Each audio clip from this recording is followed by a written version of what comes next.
Welcome to JAMUP number 11. No crazy intro on this one. Why? Well, no, not 11. This is 12. 12. Wow, okay, I guess this is the crazy intro. My fuck up. But we're going to get right into it because some crazy shit went down last night at UFC 229 with Conor, McGregor, and Khabib Nurmagomedov.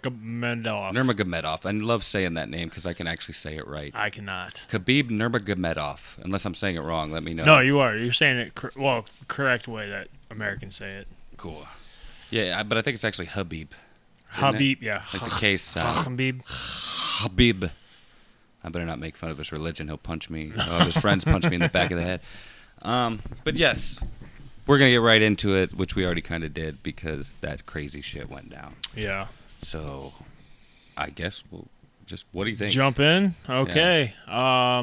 I thought the whole event, UFC 229, was one of the better cards they've put on in a long time. Yeah. They didn't have like the huge names besides the co-main event and the main event. Obviously, the main event, nobody's bigger than Conor McGregor. Yeah. Khabib is, he's a huge name too. But the actual fights, man, they were fun to watch, and a couple of them went the distance, and they were still good. But I think it'll always be remembered for the bullshit that happened at the end. I'm going to call it bullshit because, there's no place in this sport for it. There's really not. No, it was completely unnecessary and completely just like malicious. Like it was pure emotion. And I don't know. I just feel like it's the UFC's kind of above that. Or not really above that, but they are, but I don't know. It's just completely unsportsmanlike. Yeah, and that's what it comes down to. Conor wasn't asking for it. It's a fight, and it's hard to sometimes think of it anything more than a fight, but it has rules. It's sanctioned. We get paid to do it. So it's a sport. It is. It's a sport, and it might be, some people might think it's barbaric or whatever, but when it comes down to it, these, MMA fighters at the highest level are trained super athletes. Yeah. And that, to me, looked like a gang fight at the end. Oh, yeah. It was terrible. It looked like a gang fight's actually a great way to put it, but it was like a movie, like a riot you see in a movie. Right. There were people fighting in the audience just among each other. Yeah. Like I saw videos of like women fighting each other and shit. There's a couple videos out that I saw today that were like, I'm thinking it's like outside the arena, as you're walking outside the arena, just people getting knocked out cold, people fighting with each other. It's okay to be a fan, a super fan, but we're majority, the 99.9% of people are here for the entertainment of watching it. Yeah. To get that invested in it just blows my mind. Yeah. How you can put your livelihood on the line. These people could be going to jail, prison, hurting somebody else for no fucking reason besides that this guy cheers for the guy I don't like. Yeah. There's just no place for it. It's no different than violence because of football teams, right? And shit. It happens a lot with soccer teams over in Europe. And I'm sure alcohol doesn't help, but Conor and Khabib and his crew were not drunk or on anything. We would know that if they were. Had any drugs in their system. I'm not saying they did, but that's my point. Is saying they were completely sober. And I feel like it was almost premeditated. Like they said, once we win this fight, we're gonna cause some havoc. Dude, you said it before I could. I said that at work today when I was talking to people about it. I said it's like they. Think about it. The DC and Brock Lesnar thing just happened a couple months ago. Right. I have this image in my head of Conor sitting at home just going, yeah, just he turned into fucking Matt Hardy all of a sudden for some reason. I see. I don't think Conor was. I don't think he had this coming. I'm sorry. I don't think he knew this was coming. I think it was the Khabib team of his close friends or brothers or family or whatever. If we smash this dude, this is what's going to happen. You're going to go after I can't remember his name right now. Conor's coach. You're going to distract everybody. It's going to be a huge melee. We're going to jump the fence, and we're going to start beating the fuck out of Conor. Conor had 3 guys on him after he just got beat up for close to 20 minutes. I mean, he hadn't even recovered. He was exhausted. He had and no you could idea see it what was going on his face. He didn't even get off the mat. He just sat there up against the fence. Right. I mean, a lot of that was probably like disappointment and shit. But like, so do you think they did that like with malicious intent? Like, look, even if we win, we're gonna fuck them up. Yeah, we're gonna hurt them. Or you don't think it was for like entertainment reasons? To like, we want to sell a rematch. No, I think with Khabib it was like. It was personal. It was personal because, he's a very proud person. He's very, very religious and loves his family, which everybody should. But you have to know going into it that Conor is doing this for pay-per-view buys. He's saying what he's saying for entertainment. There might be bad blood, but that's why you fight. Yep. I've had nothing comparable to these 2 guys disliking each other, but I've had guys that I fought that I was like, this guy's a fucking douchebag. We fight, hug it out, shake each other's hand, buy each other a beer at the after party, whatever you got to do. But like that fight is the deciding factor, one way or another. If I win, lose, or draw, that's it. We're in this. This is like this makes everybody look bad that's involved in the sport.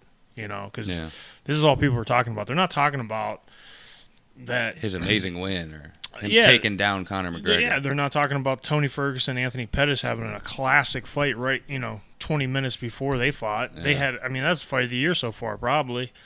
And that's all looks terrible because they had to do that. It tarnished the whole pay-per-view. It really did. But besides, if that wouldn't have happened, it would have been a great pay-per-view and, but it didn't, so I don't know. Well, I know that they don't really like each other at all. Conor did that shit with the bus and that like stool or rack or whatever it was. The dolly, yeah. The dolly, that's what it was. I couldn't remember what it was. But which a part of me back then thought like, oh, they're doing some kayfabe. Like I thought, they made a big deal about it, but nothing. There was really no real consequences other than like a fine, which was chump change for McGregor anyway. Millionaire, yeah. Yeah, like 100 millionaire. Yeah. But so like I don't even know what he was, but I know it wasn't even $500,000. I'm sure. I think it was like $100,000 or maybe even less. I think he paid probably close to $1 million. Did he? Yeah, to get out. I guess even with the cost of the bus and everything. Right. Too. Yeah. But people are bringing that up too online. You see a lot of people like, "Well, what did you think was going to happen?" But the difference between that is like, yeah, Conor McGregor made the mistake. And I'm not defending his actions. No, I don't think it was right what he did. No, but he didn't put innocent. Let me start over with that. He didn't put fans' life in jeopardy. He didn't put the company in jeopardy. He put some innocent fighters. A couple guys couldn't fight that night. Yeah. Injuries and all that, but he paid the price for that. He had to pay money, and he almost didn't get his green card or whatever to come back, his visa.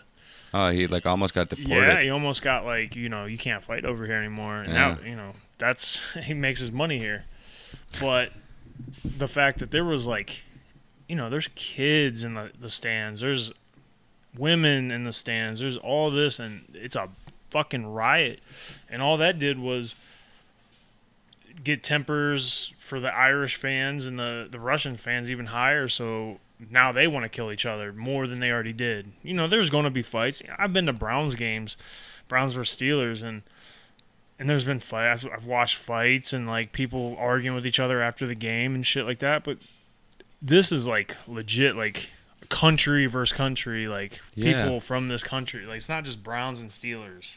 You're right. I didn't think about it that way. Like I feel dumb now saying it. It's just like any other kind of sports rivalry. It's not. Maybe like in America, that's what it's like. But like if you think about it, America doesn't get down with soccer. No. But like not at all. in Europe, there are soccer gangs essentially. Yeah, like they fight to the death. Yeah.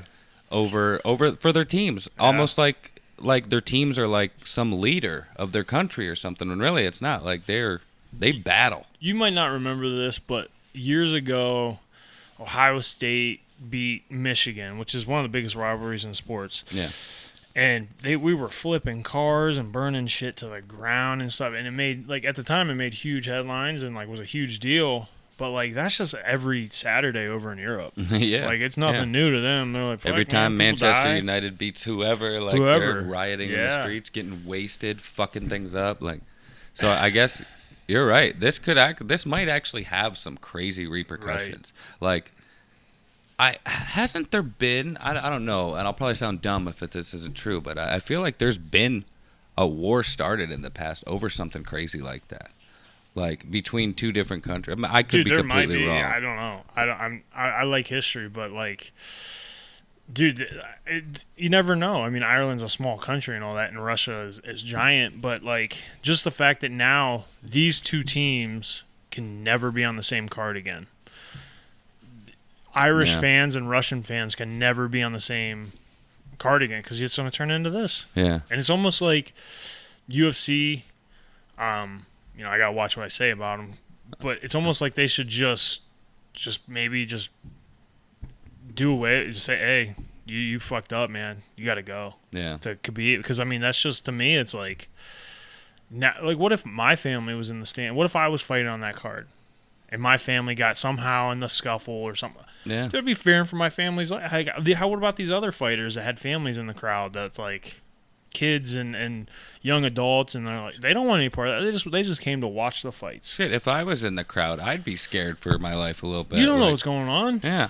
I mean, somebody might just sucker punch me while I'm turned around just like Conor. Right. Just because you're wearing a green shirt. Yeah, or anything. Just because I'm there. Just because you're there. I'm in the general area.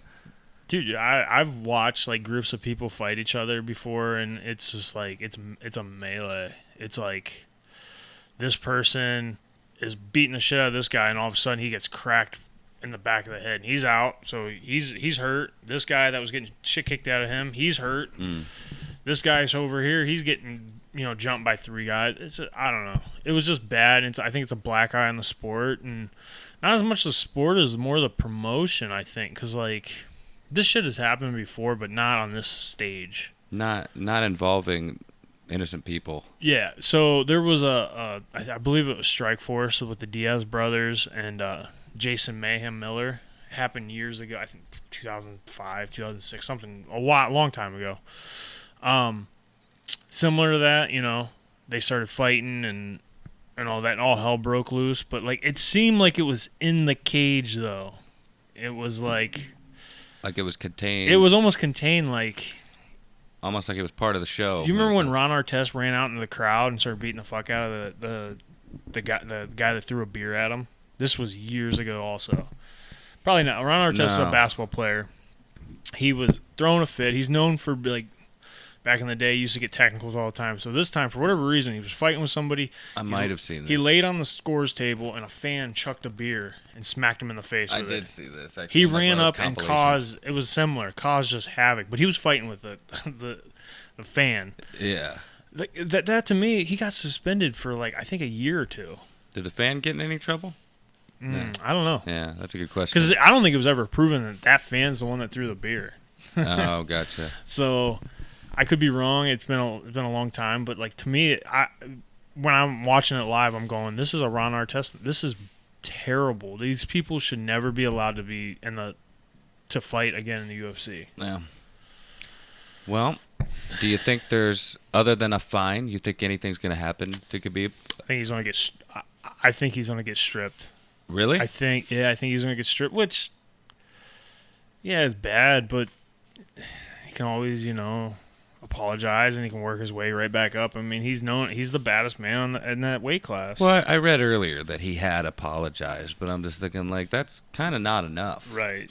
I mean, dude, you caused all this. You caused the whole thing. If he would have never reacted the way he did to a win, right, like, none of that would have happened. Because the only reason his boys jumped in there is because he started it, yeah. Yeah, I mean, not only that, but, like, you hear him saying that he doesn't understand why everybody's, like, upset with him and shit, because, like, Conor was talking all this shit about his family and his religion and blah, blah, blah, blah, blah. And I'm thinking, like, dude, it's fucking Conor McGregor. Like, what are you expecting? Like, It's what he does. Have you been gone the last, 7 years? Right.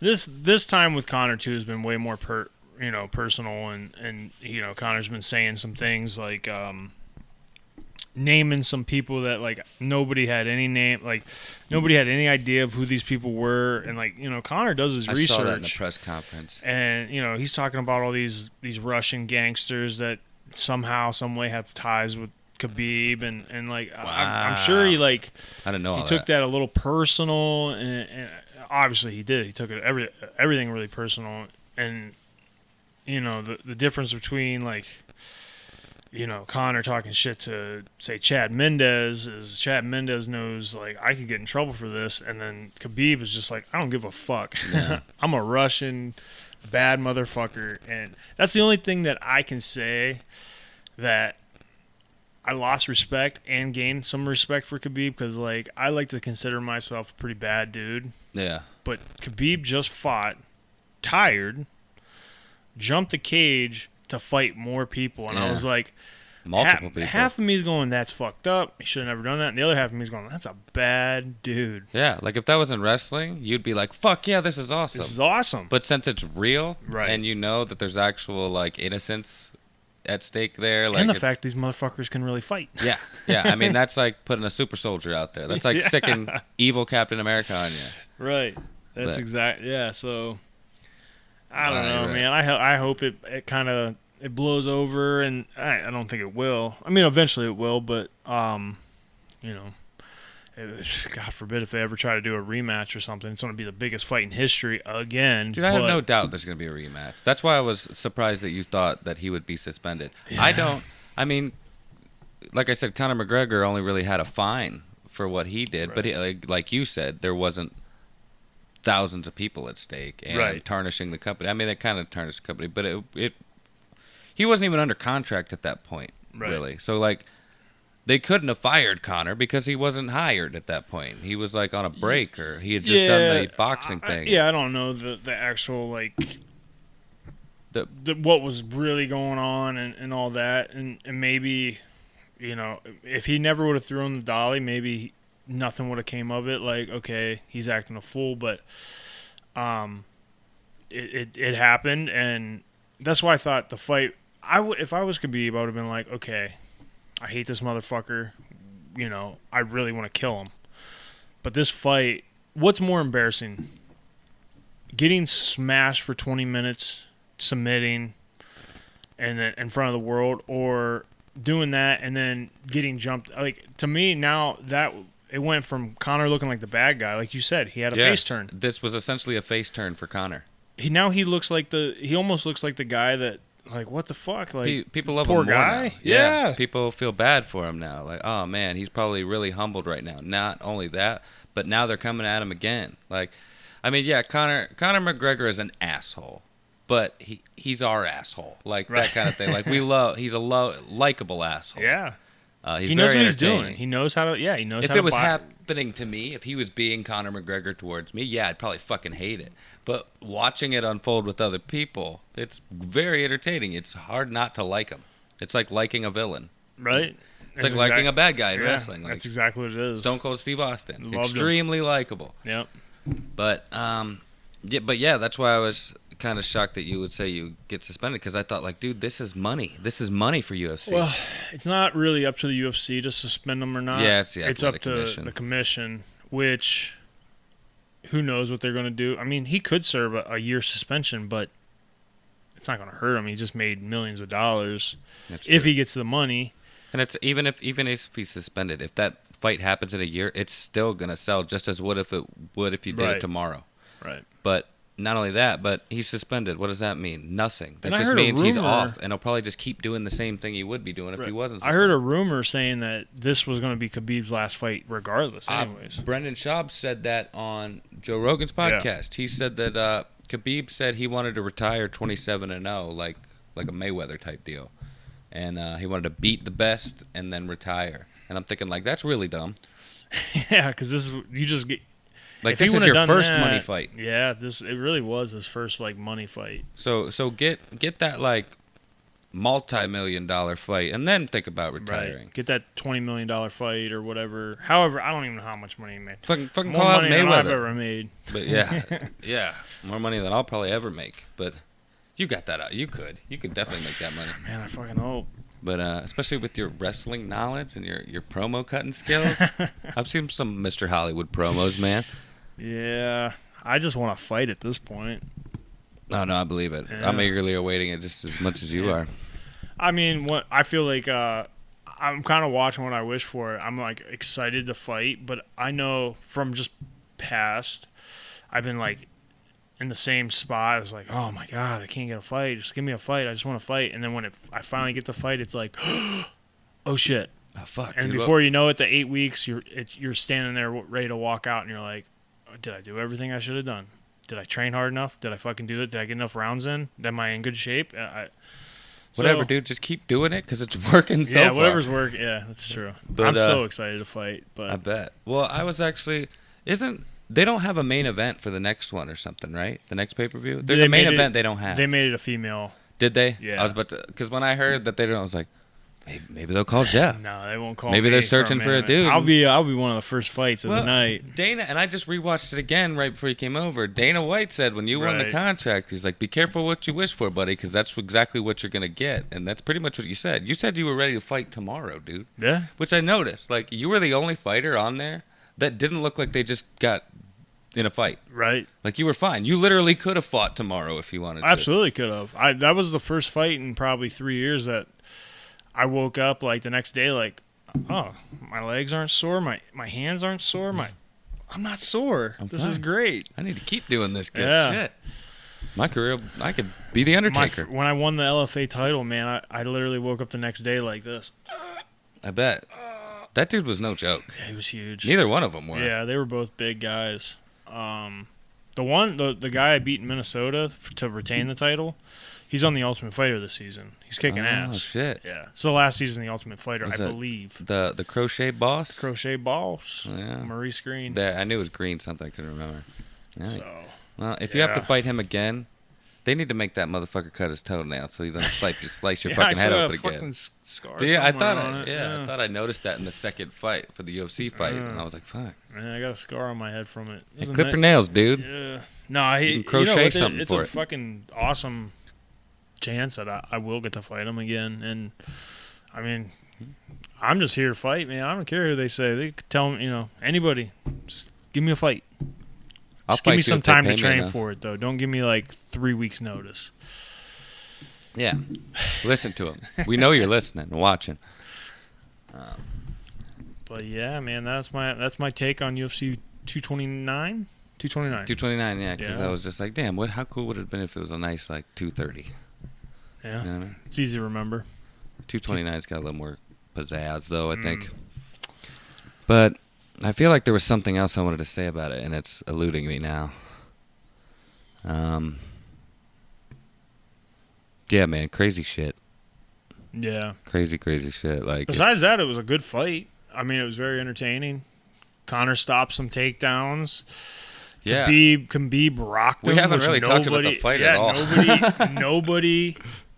I said there was a 1% chance, and I meant it. There's a 1% chance that Khabib hurts him on the feet, and he did. Dude, I would have bet good money that Conor would have won too. Like I was thinking Conor was going to win that. I was shocked when I woke up and saw that that Khabib won, and then even more shocked when I saw what happened afterwards. But no, the fight was something else. Like Khabib does that weird little leg lock up thing. Yeah, you can barely even notice him doing it. And then dude, all of a it's sudden fucking awesome. Whatever it is. Yeah, he's good at it. Like I said, it seemed like it was just second nature for him at this point. Like it's just 1 minute it's not that way, and the next it's like Conor didn't even realize it happened. No, your legs are crossed, and like I've been in that position before where your legs are crossed, and you're like, you literally have zero athletes. Your power comes from your hips. Yeah. If you have no power in your hips, you're not gonna push somebody off. You're not gonna bench press somebody off you unless you're some freakishly like Brock Lesnar or something like that.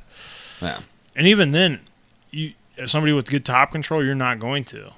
So if you take away somebody's hips, they're screwed. And that's what Khabib does better than any fighter in the world. He takes away their power on the ground. Like he makes it look like No, he's on top of him you the whole cannot time. get out. Yeah, it's like you're on a house is on top of you. Yeah. So And you could see that, like, I've never really seen Conor on the ground, so like it's kind of it's not good. it's It's weird. not bad, but it's not. His stand up is his money. Yeah. Well, see, that's what I feel like. If there was less on the ground, Conor probably would have had a better chance. Because Conor got him a couple times, but he got Conor quite a few times too. On the feet and in the third round, that was the first round I think Khabib lost in his UFC career. His whole MMA career Really? was the third round, and that I would love to see him run it back, especially if the shit didn't happen at the end of the fight. Yeah. Well, that actually reminds me of what I was gonna say. You think if all that wouldn't have happened, like, and Conor had time to like recover, and they actually did the raise your hands and the well, there would be no score because it was a submission. Right. But do you think they might have been cool with each other? Maybe. No. Not at all. No. Like maybe like at least the mutual respect thing of like at least Conor. He had to at least been a little. Connor probably would have been because he was the same way with Diaz too. Both times they fought. Yeah. And even Diaz, like, if Diaz gave him can, yeah. that.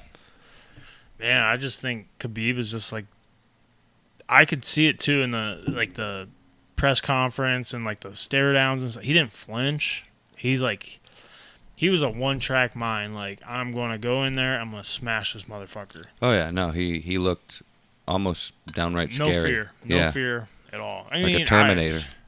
I don't know how he did it because I fought guys that I was way better than, and I still had fear in my eyes. I was like, "Whoa, shit! I'm about to go out there and fight. This guy could knock my head off." Yeah.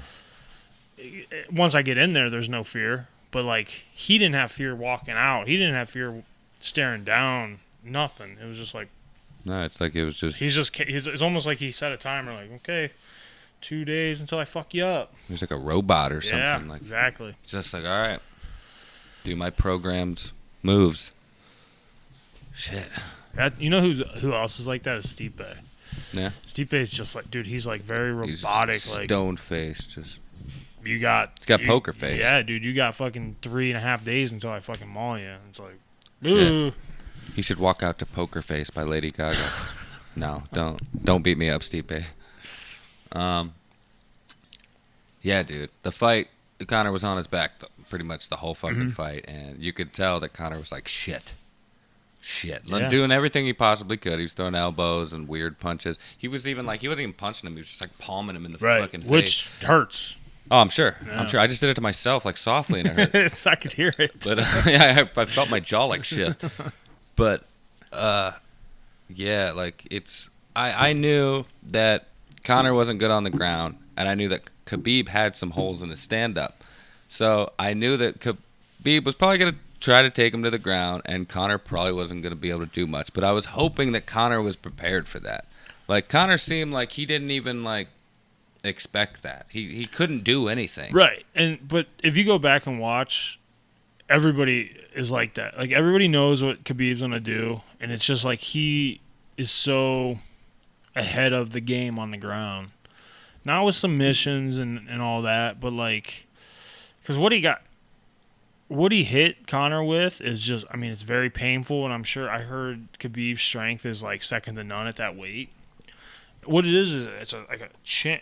It like cranks your jaw back, and in practice it fucking hurts, but in a fight, man, you go unless it gets under your neck. I can't see somebody tapping from it. Yeah, I think Conor was just I think like, Conor I'm just out knew of here, dude. he couldn't do anything. Yeah, he was he had 2.5 minutes or whatever the hell it was, because he definitely wasn't choking him. There was no way he was gonna knock him out. But like he wasn't going anywhere, and that's a long time to be stuck in that move. Because even like Joe and the like DC Dominic and the other, Cruz.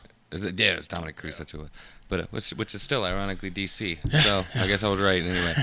But even they were just like, he doesn't even have the hold on right. He's just cranking his neck. Just like, that strong. So what was that? Was that just like a standard neck crank or something? I mean, they consider. I think they called it a neck crank. I don't even know what you call it. Is that even like a real thing? Yeah, or just... yeah. It's like you can get like I've got it on people where you can't get like some people have really good defense to get under the neck, and I mean, if he would have had that under the neck, that's a wrap. Yeah.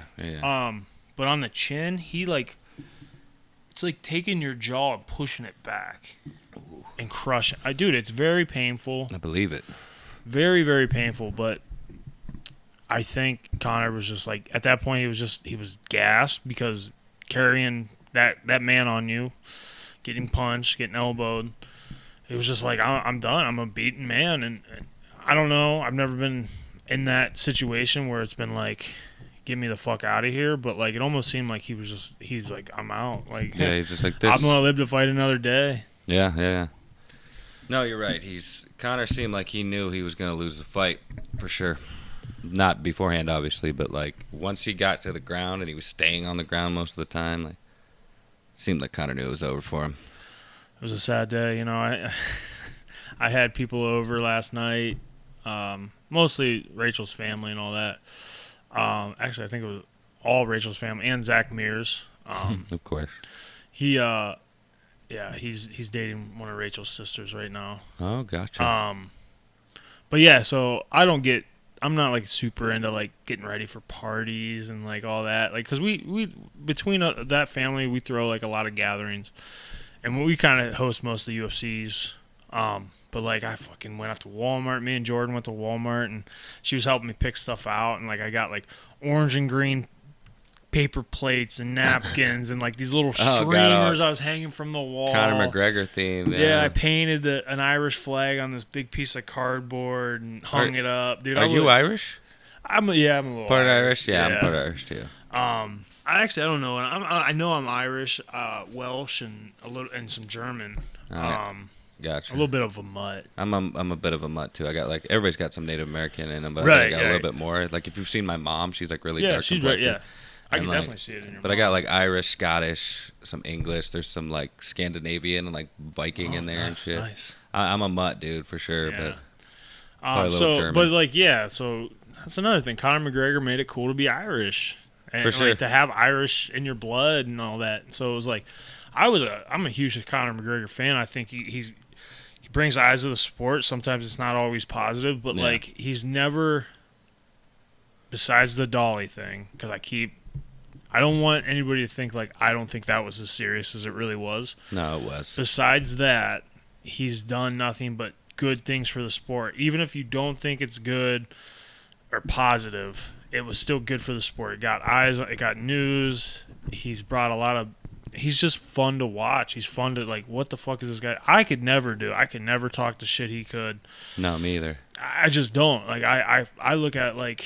I tell everybody, because people tell me all the time, like, man, you never talk shit or anything. I'm like, dude, I'm one fucking punch away from being out cold in front of a bunch of people. Yeah. Why in the fuck would I ever talk shit?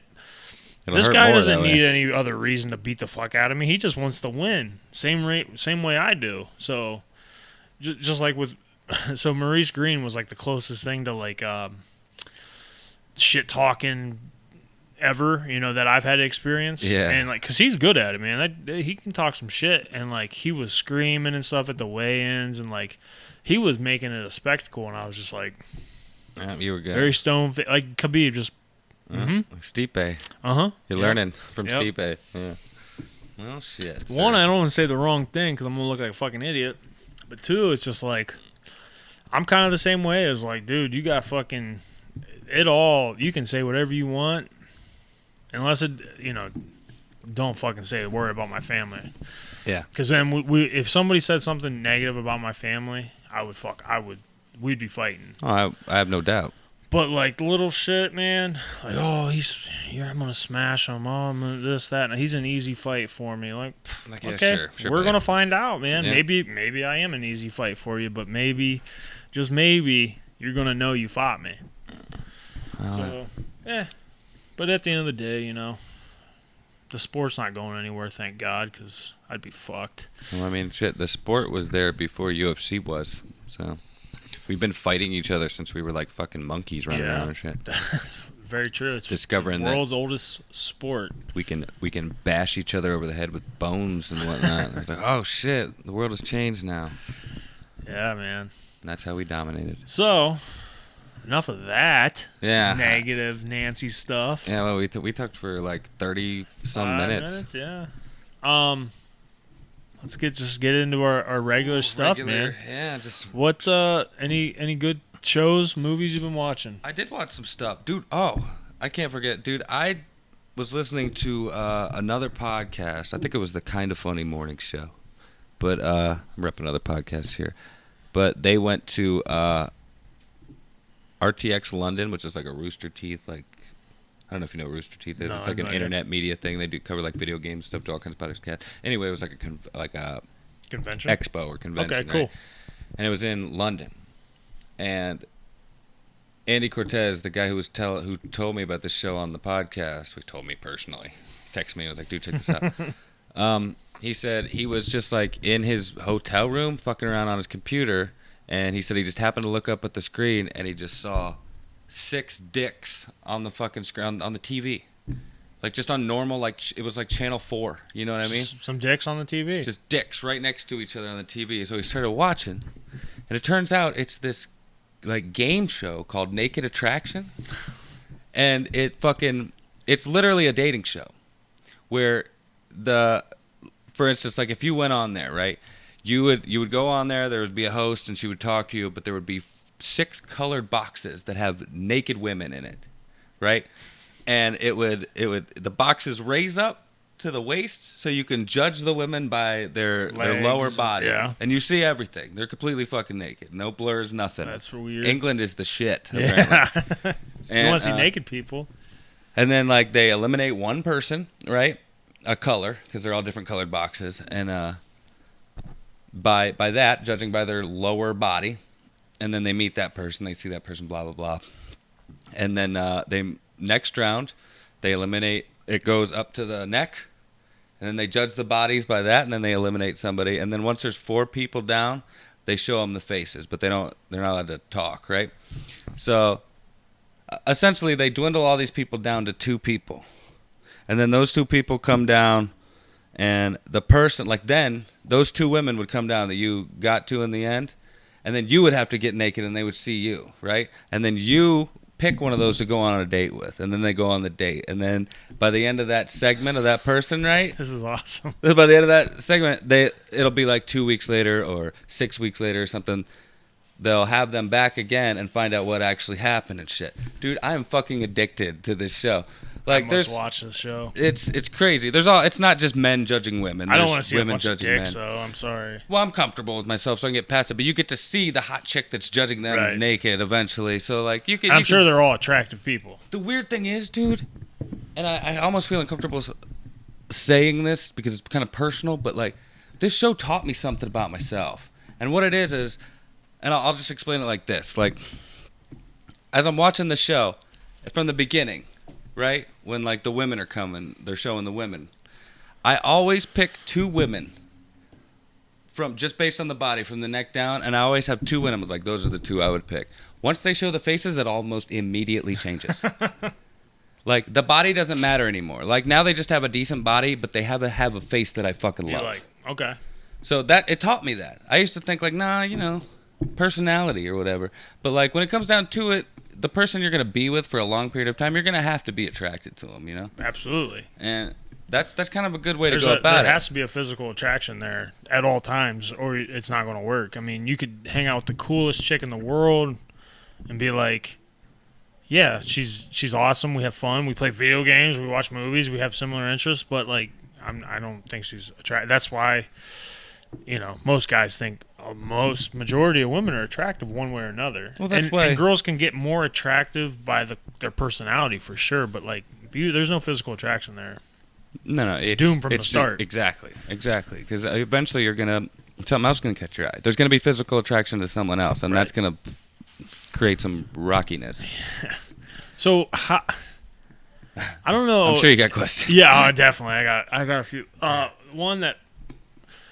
If I was a contestant on the show, as in I'm picking these women, say I'm not into Mexican girls and there's one Mexican girl there. Okay. You can't be racist. No. You can't be like, as soon as they show her legs, like, that's the one, get her out of here. Well, the 6 women are chosen based on their likes. 6 things that, like, essentially they're like, we found out what kind of women you like, and each one of these women have at least one thing that you said you enjoy.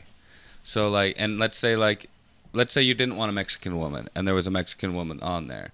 You would probably see that she was a Mexican woman and eliminate her first. You know what I mean? But that's what I'm getting at is if say it's five white women or whatever you're into, and one that's not like them, it would be very difficult to eliminate her first because then everybody would know, like, oh, well, he doesn't like black girls. I noticed that, but I think over in Europe, their thought process about that sort of thing is normal. They're not like fucking different. idiots like Americans. Like they're just like they understand that. They could kind of consider that. Like some people just don't want certain types of people, which can come off as racist, but you can't help that you're not attracted to, Right. black women or something. Right.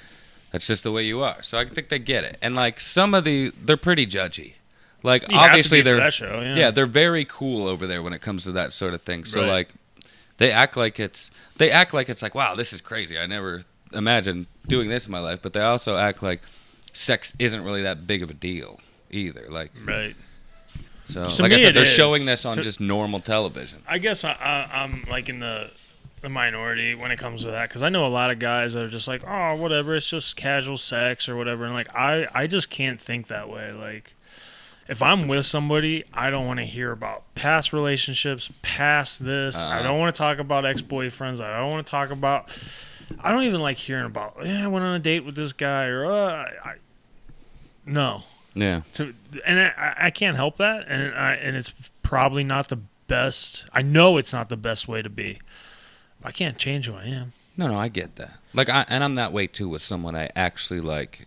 I'm in a relationship with. Like someone that I feel like this is I am committed to this person, Right. sort of thing. Other than that, like it's just like a fuck buddy, for instance. Like it's kind of different. Like you kind of gotta keep that attachment away. Right. Like I'll hear about their past shit because it's more like just having a really close friend that you can talk to about stuff like that you also Bang. do other things with. Yeah, Right. like so.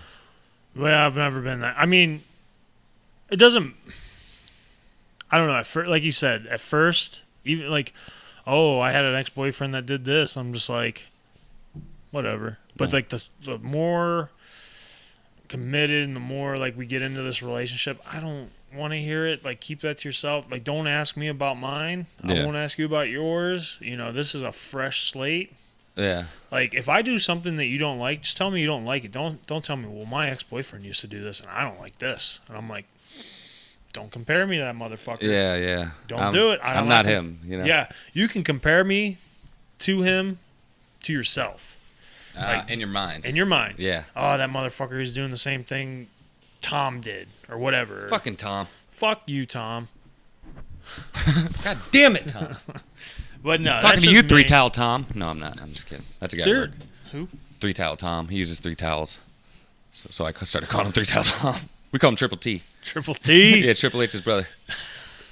I'm just 3 fucking Towel with you. He's probably Tom. psyched that I mentioned him if he even watched this, Tom. What's up, Tom? But no, I don't know.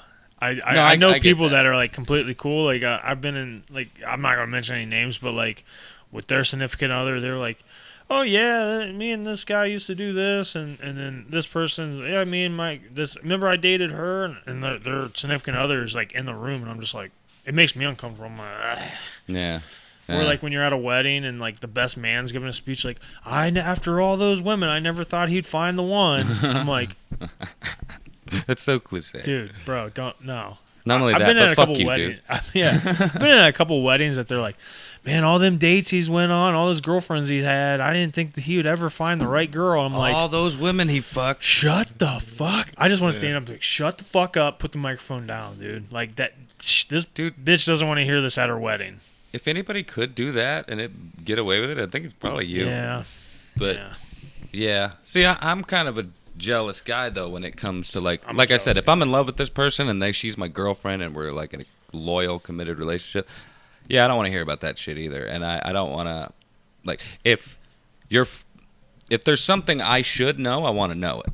But like, I'm gonna get jealous. yeah. You know what I mean? And that's because of past relationships. So like, I feel like talking about past relationships is important if it's a big deal. Right. But other than that, like, I don't want you to just be talking about your ex-boyfriend all the time, or I don't want you talking about this dude at work all the fucking time, or this guy. Yeah, that's a no-no. Yeah. Like, no. You're not talking any other, like, you can have dude friends and shit, but you're not going to be, like, close fucking friends that, like, text each other all the time and hang out all the time and shit. Like, that's just... See, that's disrespectful. Exactly. That's what... You wouldn't want me doing that to you. And that's where I'm getting at is... But they don't always think about it like that. Because they don't look at it that way. Nope. But, okay, so... They're allowed to do it, but you're not. When me and Rachel first got together, she had a few guy friends, and it's whatever. And the one was, like... It was, like, probably 7 o'clock in the morning, 8 o'clock in the morning. She's, like, reading all through... Like, who the fuck was texting you at 2 o'clock in the morning? Like, Yeah. we were probably maybe dating for 6 months at this point. I was like, nope, putting my foot down. I'm like, why is he texting you? Oh, he just was seeing what I was doing and seeing if I could come out to. They had a bunch of friends or whatever, and I'm like, why is that guy texting you? I'm like, what if a girl that was my friend, which she could be my friend, was texting me at 2 o'clock in the morning, asking me if I wanted to come over and hang out or party or whatever at 2 o'clock in the morning, 12 o'clock, 11:30, whatever the time may be. How would you feel about that? Well. I mean, I would kind of, but she's a lot better about it than I am. She understands a lot better than I do. But like, everybody gets jealous. Yeah. I just get more jealous, and I can't help that. I have insecurities with past relationships and all that. And I learned from the past, dude. Yep. And I forgive, but I don't fucking forget. That's bullshit. Forgiving and forgetting, like, that's bullshit. Like, if you forget that somebody fucked you over, you're a dipshit. Like, you're just dumb. Like, you're not learning from history there. Right. Like, so it brings out the insecurities in me. So I feel bad that, like, but I also know how a lot of guys think, and it's like, yeah, she's my friend, but I want to fuck her. No, dude, for sure. I would fuck her if she gave me the chance. Exactly. And I'm not talking about my girlfriend now or any girlfriend of mine ever. Or anybody, you know, I'm just thinking, I know how majority of men think, and they might be, like, friends with this person, but I'd fuck them in a heartbeat. You're absolutely right, dude. Dude, if I was texting a girl at 2 a.m. asking them if they want to come party, I know exactly what's on my mind. I don't think I've ever texted a woman at 2 o'clock in the morning asking them what's for up. any other reason why other than the fact that I wanted to, like, know them and get closer to them. Like... I mean, it should just be obvious. Yeah. Like, do unto others what you want done to you. Like, if I no, just no. Like, it's that's not cool. Yep. It's crazy how they justify it though. Like, some women are just so innocent that that's the farthest thing from their mind. You know what I mean? Like, but see, and that's all well and good, but it still bothers the fuck out of me that it is on his. Right. And the fact that you indulge it only makes him think that he's got a shot with you. Yep. When you shut it down right off the rip, like, why are you texting me at 2 o'clock in the morning? What are you doing? No. Or, no, I'm not coming out. Like, that's bullshit. Don't text. Like, I understand you don't want to fucking burn bridges and be like, hey, you know, this guy might not be an asshole or this person might not be an asshole. But, like, dude, it still comes down to, like, you're taking, don't fuck, like, now you got to think about another person, and that's what I try to do. No, you're right. Like, and if it's something you can't avoid, like, if it's something that, like, you can't help but have to engage with this person, like, fine, but you're gonna have to make me fucking comfortable with it. Like, you're gonna have to understand when I'm bothered by something. You're gonna have to understand, because I would be expected to do the same fucking thing in return. It's a two-way street. Like, I better have no worries about it. And if I do have a worry about it, I better have some cooperation. Because I would cooperate with you. You nailed it. I would tell you everything. Like, every girl I've ever dated, like, I'm pretty much like, look, dude, I will not lie. Well, at least for, like, the last, like, almost 10 years now. Like, made a lot of mistakes in the past, so, like, I've learned that, like, the best way to go about life is just be real and honest. Be honest with people, yeah. So, and I'm that way with the women I date. You know what I mean? Like, I'm just like, look, I'm not gonna lie to you. If you have a question, I will answer you completely honestly, and I will answer it to the If you don't like it, then let's figure it out, or exactly. There's the door. But people just don't want to do that for you. Right. I know. I think people want to see also, this is another thing that I think was wrong with our generation and what's turning into the new norm, is people want to kind of venture out and see if the grass is greener. And, of course, it's going to be greener at first. Yep. It's new. It's fresh. This is for anything. New job, new relationships, new anything, new cars. But at the end of the day, it's still a fucking car. You're going to get used to it. It's still a relationship. There's going to be problems. Anything. It's a new job. You're going to run into fucking headaches. Yep. And I think people are too...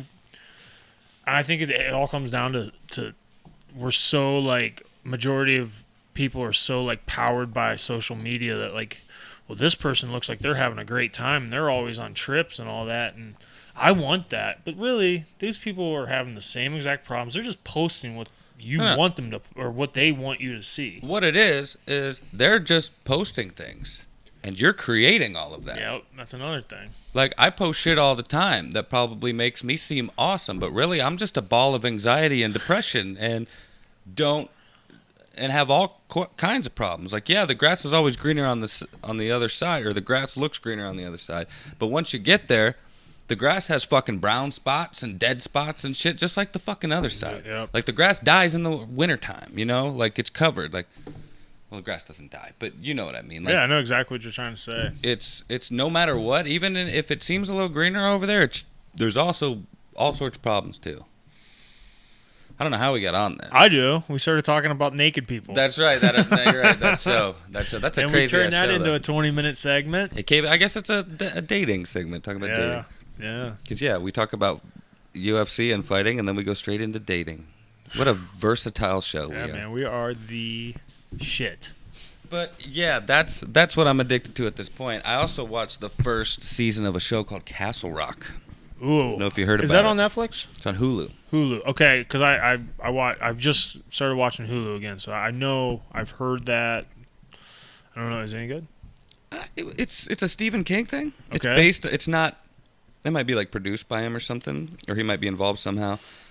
But he's not like directing it. It's not written by him or anything. But it's based on like in his world with like characters that from those books. Like there's a character on this show named Jackie Torrance. And Jack Torrance was Jack Nicholson? Jack Nicholson in The Shining. You know what I mean? And, like, a lot of these people on this show have, like, weird powers and stuff that, like a girl can hear minds or shit like that. Like The Shining is about, like, in the book and shit, to shine is, like, something that people do. It's like a superpower kind of, like. Okay. Like they say it's so long since I watched that movie. I've never read the book because I don't read. Oh, I love the movie. I've never read the book either. I just learn things from the internet, and like YouTube videos that teach you things about movie trivia. But I'm a dork.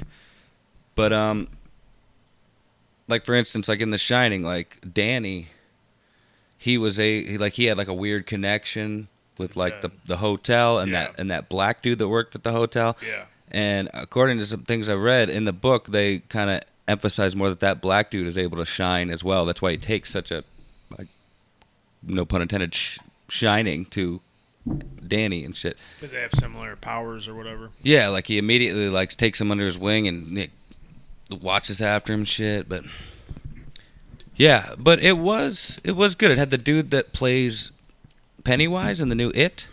Skarsgård. Bill Skarsgård, yeah, his whole family fucking acts. You know what? Yeah, his brother's on Vikings, yeah, and then his other brother was on True Blood. Played Eric Northman, my favorite guy on the show, actually.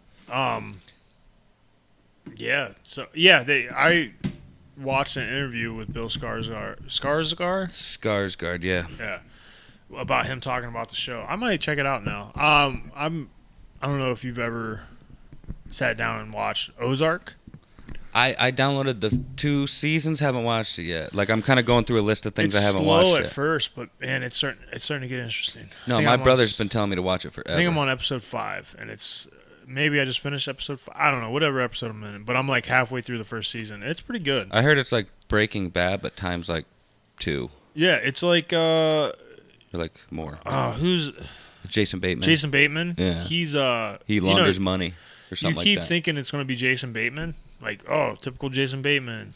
But like there's been like little shades of like Walter White, like just turned into a fucking gangster. He's the Bryan Cranston of Ozark. Yeah, he's just like going all serious. Without giving anything away, he goes into this business and he's like, he's talking to this guy who's like gonna buy the business out, and he's like, yeah, but here's what's really gonna happen, and he's like tells this guy, and he's like, this is why it's gonna happen. And this guy's it goes from being a badass, like, fuck you, I'm not selling shit, to going like, where do I sign? Yeah, like he laid it out for him so much that he's like, fuck, what do I do? Yeah, turned into a gangster. Like, I don't have a choice in the matter. Hustled him. So I might as well make some money off of it. I dig it. No, dude, I have every intention of watching that show. Yeah, it's good. Like I said, I have a list of things accumulating that I need. I have like an unwatched folder on my computer. And Castle Rock was the first thing on the list, so I eliminated that. I finally watched Deadpool 2. Nice. Yeah, I was supposed to get that for you. Yeah, it's alright. I red boxed it. Yeah, I think it came out like on Blu-ray like 4 days later or something. So I was like, "Fuck you, punch I loved it. I thought it was better than the first one. I didn't think it was as funny, but I thought it was a better movie all around. Yeah, it there wasn't all that origin. They kind of got what's your name out of the way so he can just go on with the movie. Right. But then they brought her back in the end. What did you catch the part I was talking about before, where I said I laughed pretty fucking hard, and I said it's the question that Cable asked Deadpool when they first meet, when he pulls him close to him, was like, "Who are you?" And his response is what made me die laughing. What did he say? No, I don't remember. I'm Batman. Oh, God. Deadpool said, "I'm Batman." Dude, I laughed so fucking hard. That might have been the thing I laughed at the hardest, because I wasn't expecting it at all. Yeah, there wasn't a whole bunch of like laugh out loud moments like there was in the first one, but I thought I got spoiled. I knew it was like Juggernaut was in it. Yeah. But I was still like happy to see him, and I was happy that Cable wasn't the main bad guy. Yeah. I thought it was weird that the kid was such a bad guy. The kid kind of irritated me. Yeah, he did, and I think some of his lines didn't hit. Maybe cast that one a little bit better. Yeah, like, damn, it feels good to be a gangster. Like that little Australian kid or New Zealand kid should not be saying that. Yeah, I don't know exactly why I think he's a big deal in like a big New Zealand. actor in New Zealand. Probably. Yeah, kind of like the girl off of I should know her name, Miley something off of Stranger Things. Miley Jo Brown. Millie Bobby Brown. Yeah, that actually reminds me. The promo I put out for the last episode, number 11. I tagged Millie Bobby Brown on the number 11 because her name's 11. Cool. Yeah, that's pretty sweet. I tagged her on Facebook, and I was hoping maybe I'd get a like or something. It's probably not even her on Facebook now I think about it. It was verified, though. I'm excited for that to come out again. I got to rewatch the second season. It should be coming soon, dude. It's like Halloween, I think. No, they said this year. I think they're instead of doing like every year at Halloween, I think they're going to do like the first season came out in July. I believe it was July. Second season came out on Halloween. I think they're going to do July again. Oh, so they're going to alternate years. Oh, that's cool. But the second season, to me, wasn't as good as the first, because the first was kind of like a surprise, like a shocker. Like, holy shit, what is this show? Yeah. And I kind of found out about it right before it got real popular. I mean, I started watching it the day after it came out. Yeah. On accident. I go, oh, this kind of looks like Are You Afraid of the Dark? And I was like, it's not, but Stranger it's awesome. Things, Yeah. Because the beginning, Netflix was showing like a preview of it, like they do with all their titles, and I was like sitting there watching it, and I was like, I want to say it was like 10 o'clock at night, and I was still working days at the time.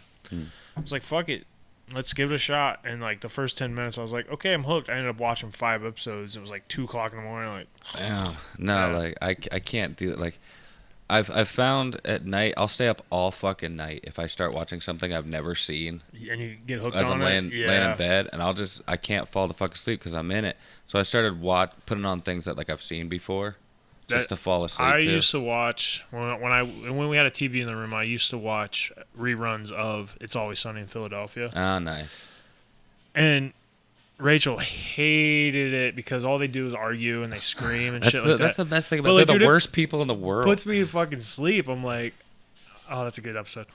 Yeah. Out. And then she's waking up 3 episodes in, like looking for the remote. Like, what the fuck? Stop yelling. Oh, I can only imagine. Like, some of the scenes with Frank, waking up to that would be terrifying. Like, when he's just covered in sanitizer because he's afraid of getting...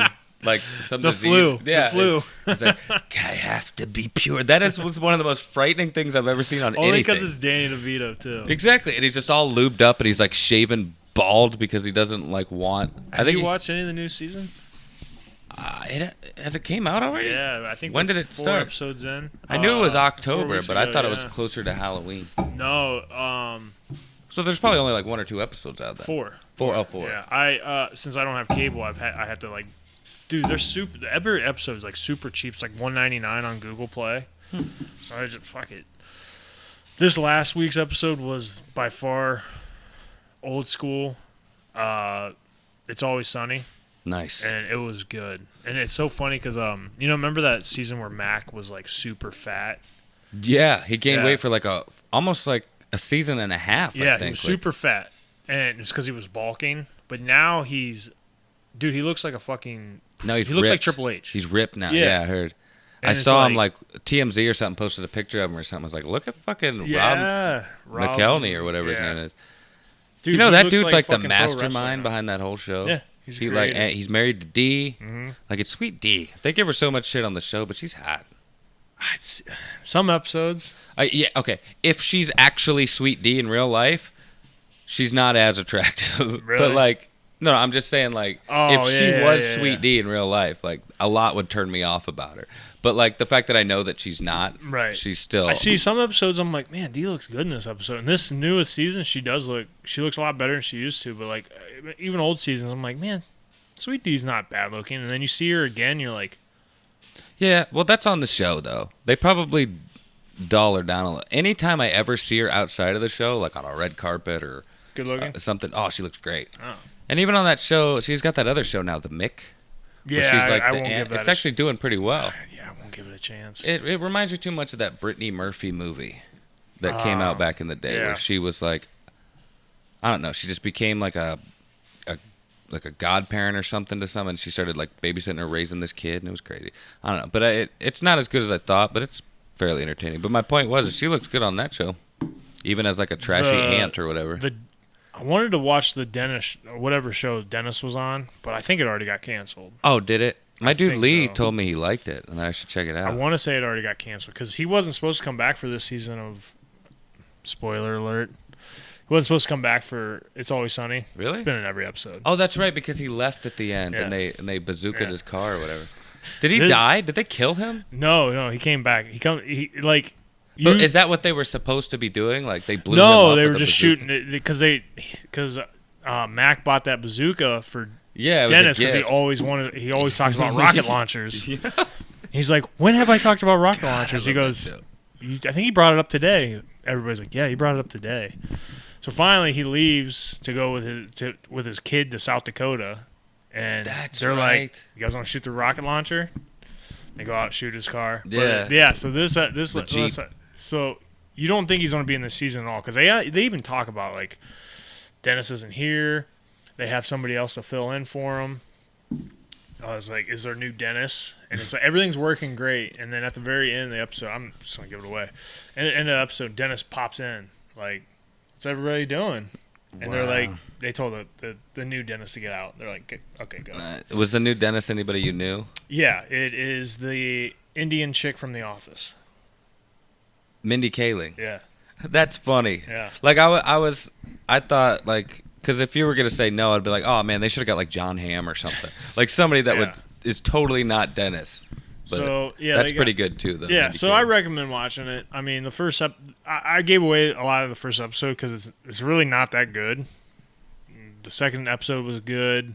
But this last, I think it was the fourth one this season. I believe it's the fourth one. It was awesome. Yeah. I was like, okay, it's back. Because a lot of people have just, like, lost interest in the show. And I think it's just as good as it's ever been. Yeah. They've had some really great episodes the last few seasons. Like one of my favorites is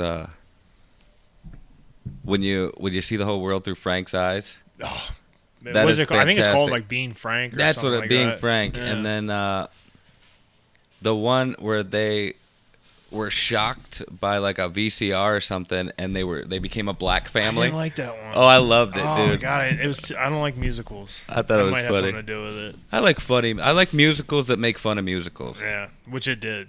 So I don't know.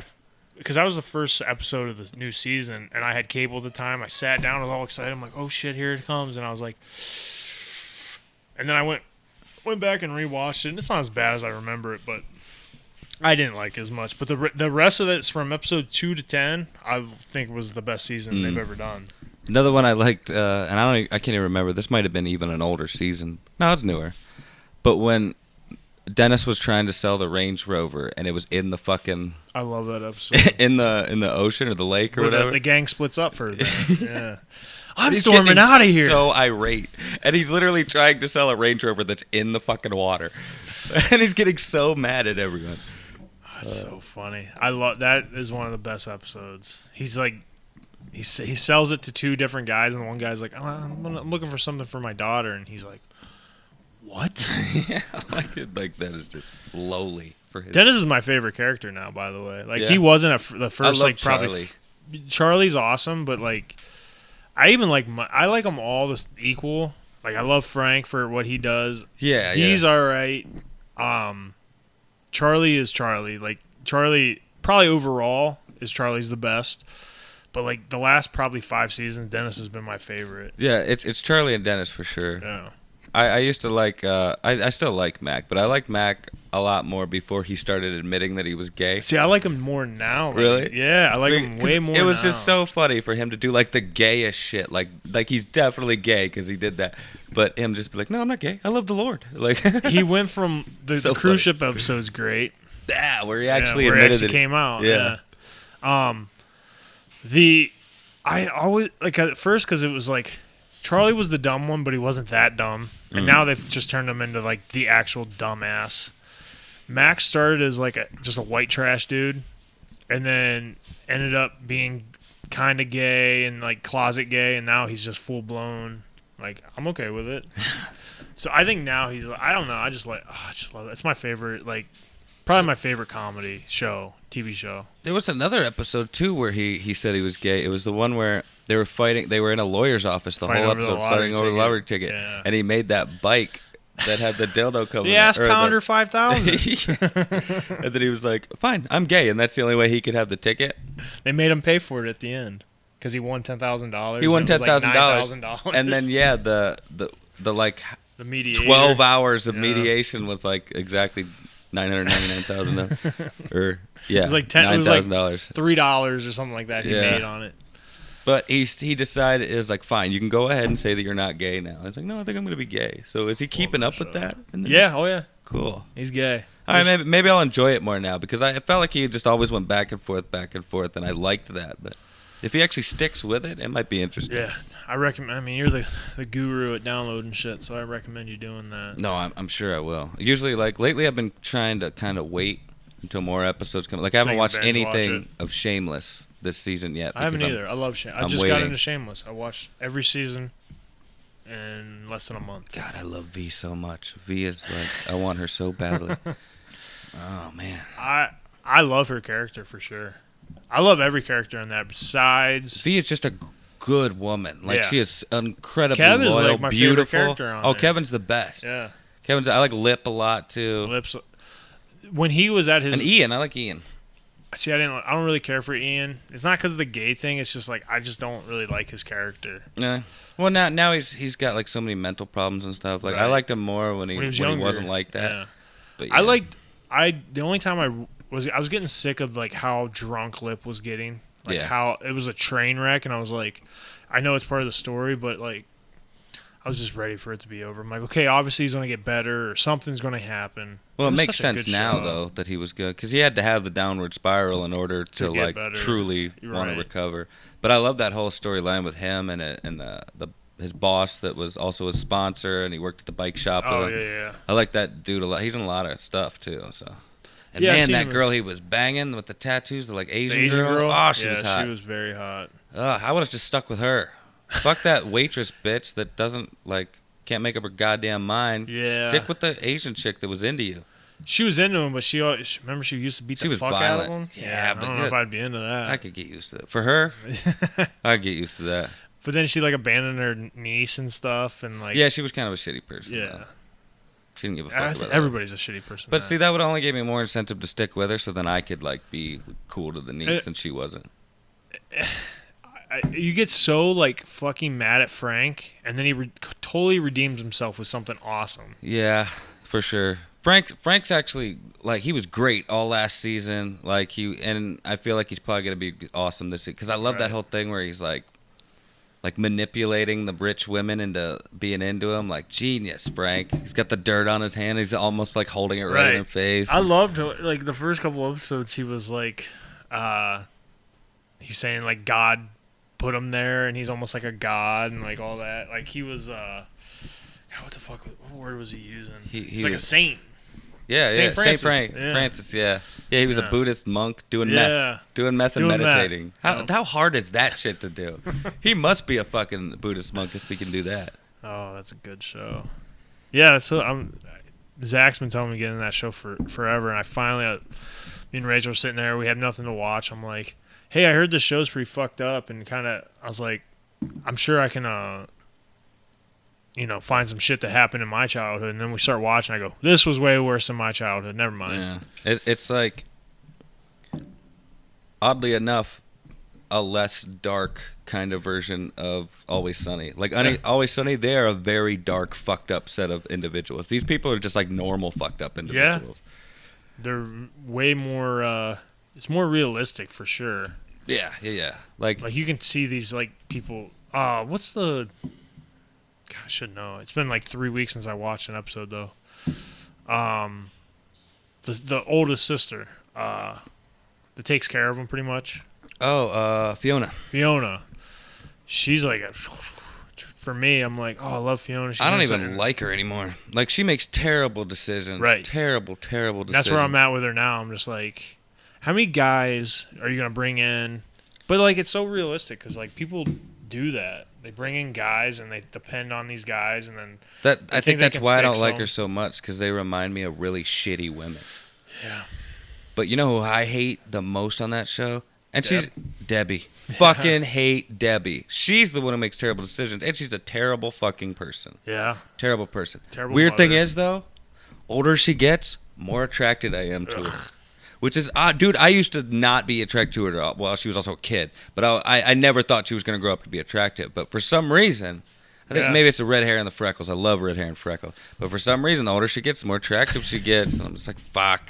I hate her so much. There's like a shirt that's like, be like Frank that does this. Be like this person. It's like naming all these people. And then but it says, fuck Debbie. Yeah, but fuck Deb. Debbie sucks. Debbie is the worst. Debbie sucks. Yeah, it says Debbie sucks. Debbie. I want a shirt that just says Debbie sucks. So if people can ask me, I'll be like, that bitch on Shameless.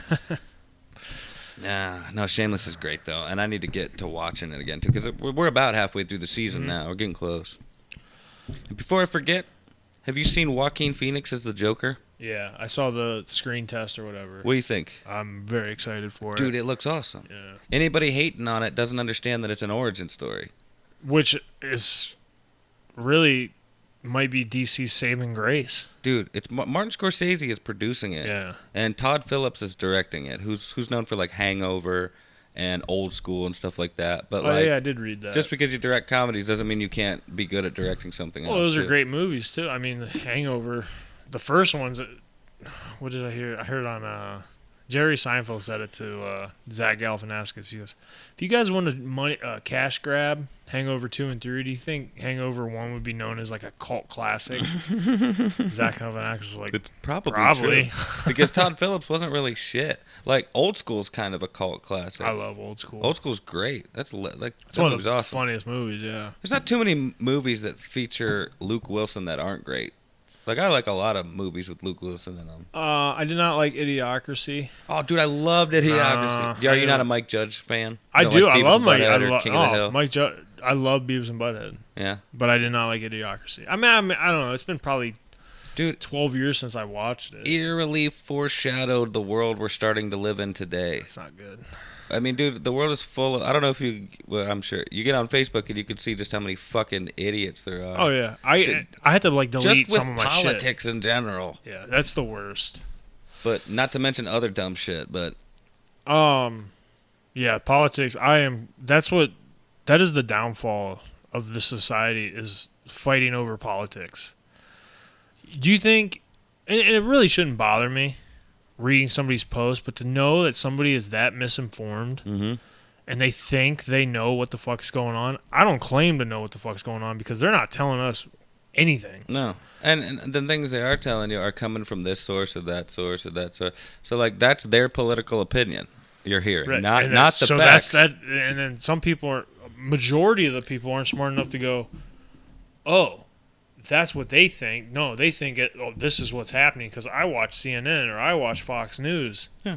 It's and like 90% of it is either on this side or that side. It's never anybody right down the middle just giving you the facts. That's why I think Joe Rogan's show is so popular for the people Because he puts it into like perspective. us that are in the center that go, okay, I don't have a problem with gay marriage, but I do have a problem with this. I do have a problem with late-term abortion. Yeah. We're in the middle. Like, the left side think that everybody should be, it's okay to have your 4-year-old dressing in drag, and it's like, to me, I don't think that's right. Yeah. No. Letting your fucking 4 or 5-year-old kid deciding that they want to change genders. That kid doesn't even understand what a gender is. No.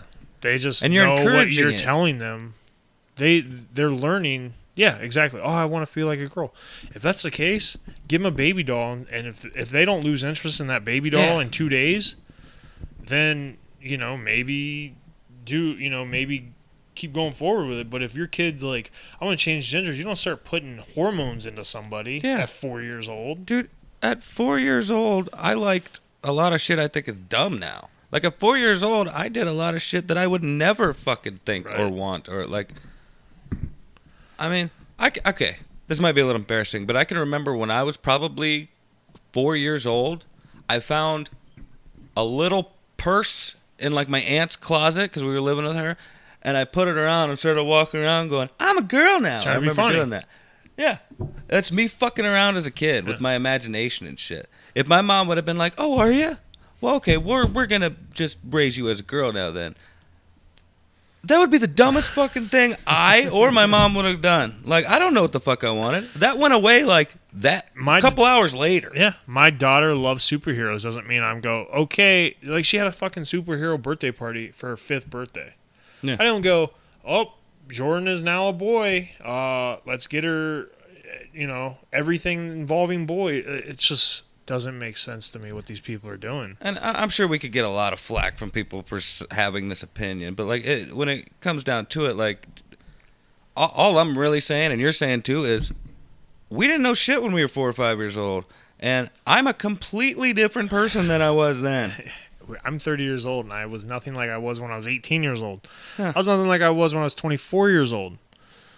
I've changed. You learn, and I mean, I don't think I've ever wanted to be a girl, but I think if I did, my dad would have been like, "You're not. Yeah. You're not a girl." It's not hard to understand. It's common fucking sense. Yeah, but people don't think like that anymore. We have thrown common sense out the window. We think like. I feel like the right is like if somebody has for instance, I don't think we should be allowed to own 5,000 guns. That doesn't mean I think they should take away all of our guns. I think but there should definitely take it as that. Be some regulation on guns, but I think if people want guns, they should be able to have them. And for multiple different reasons, I think they should be able to have really cool guns that they don't want people to have, but not everyone. Right. Like there needs to be more regulation on who has the guns. Not if you're a felon. Yeah. Like that's a regulate. Or you're any a felon? kind of crazy mental illness, right. Or even though mental illness anymore isn't mental illness anymore. Right. They encourage mental illness at this point. Well, that's what I was saying. Like, one of my buddies, I used to train with him. He's far right. He's very conservative. I still like him the same. Whatever. We have different views on a lot of things. Yeah. He goes, if someone is depressed or has anxiety or schizophrenic or something like that, what do? They medicate them. Mm-hmm. They watch them. They do this. We call it a mental illness. If somebody wants to remove their dick and pretend they're a woman, we have to encourage that. We have to be. If a 50-year-old man wants to be a 21-year-old girl and wants to use the woman's bathroom, we have to encourage it. We can't say that's a mental illness. You're right. And to me, that's a mental illness. I mean, all right. I'm willing to say that not all of it is a mental illness. Maybe some people do feel like they are true. Like maybe a guy really does feel like he's truly a woman on the inside. I am willing to be like, yeah, okay, that is totally possible. It's totally possible that it's not a mental illness and it's just the way this guy feels. If you're willing to admit that some of it is a mental illness. Like, for example, there is a 50-some-year-old man who lives his life as a 6-year-old girl. I think I've watched that video. Not only that, but he's not even fully believing his own delusion. Like, he just dresses like a 6-year-old girl. He has 2 older parents that Foster adopted parent? him, Yep, who has grandchildren. I've watched He said in this interview that he was playing with his, like, this little girl, like the grandchild of his adopted parent. Yeah. And she was like, I don't feel like you should be 6. I feel like you're 9. And he's like, so I'm 9 now. I decided I'm 9 now. Not only that, he drives a snowplow for money. How many 6-year-old girls do you know that drive snowplows? And have a job? 9-year-olds. Yeah. Like, he doesn't even believe his own delusion. Not only that, but this guy abandoned his family to be this way. Right.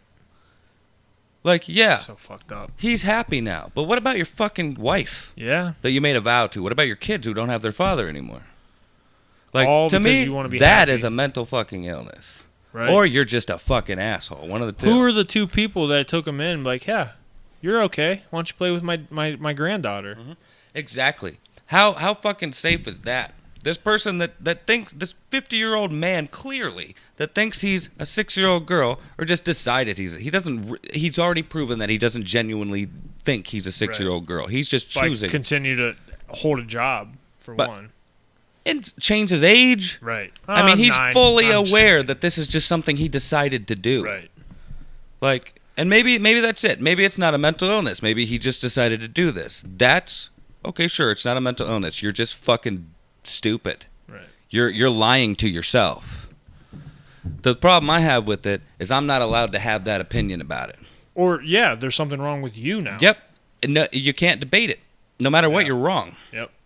They throw one of them words out there, and now you're classified as that because you don't feel like it's not normal. And those people, how can you call me something and then admit it's not normal? Yeah. Yep. I'm for instance, remember the whole thing at Target where the guy wanted to use the girl's bathroom? They said no. Mm-hmm. Mm-hmm. I got in an argument with somebody that was very far left, obviously, and they're like, well, what's the problem with that? He feels like a girl. What's the problem with that? I'm like, it's not the fact that he feels like a girl. I hope everything works out for him in the end.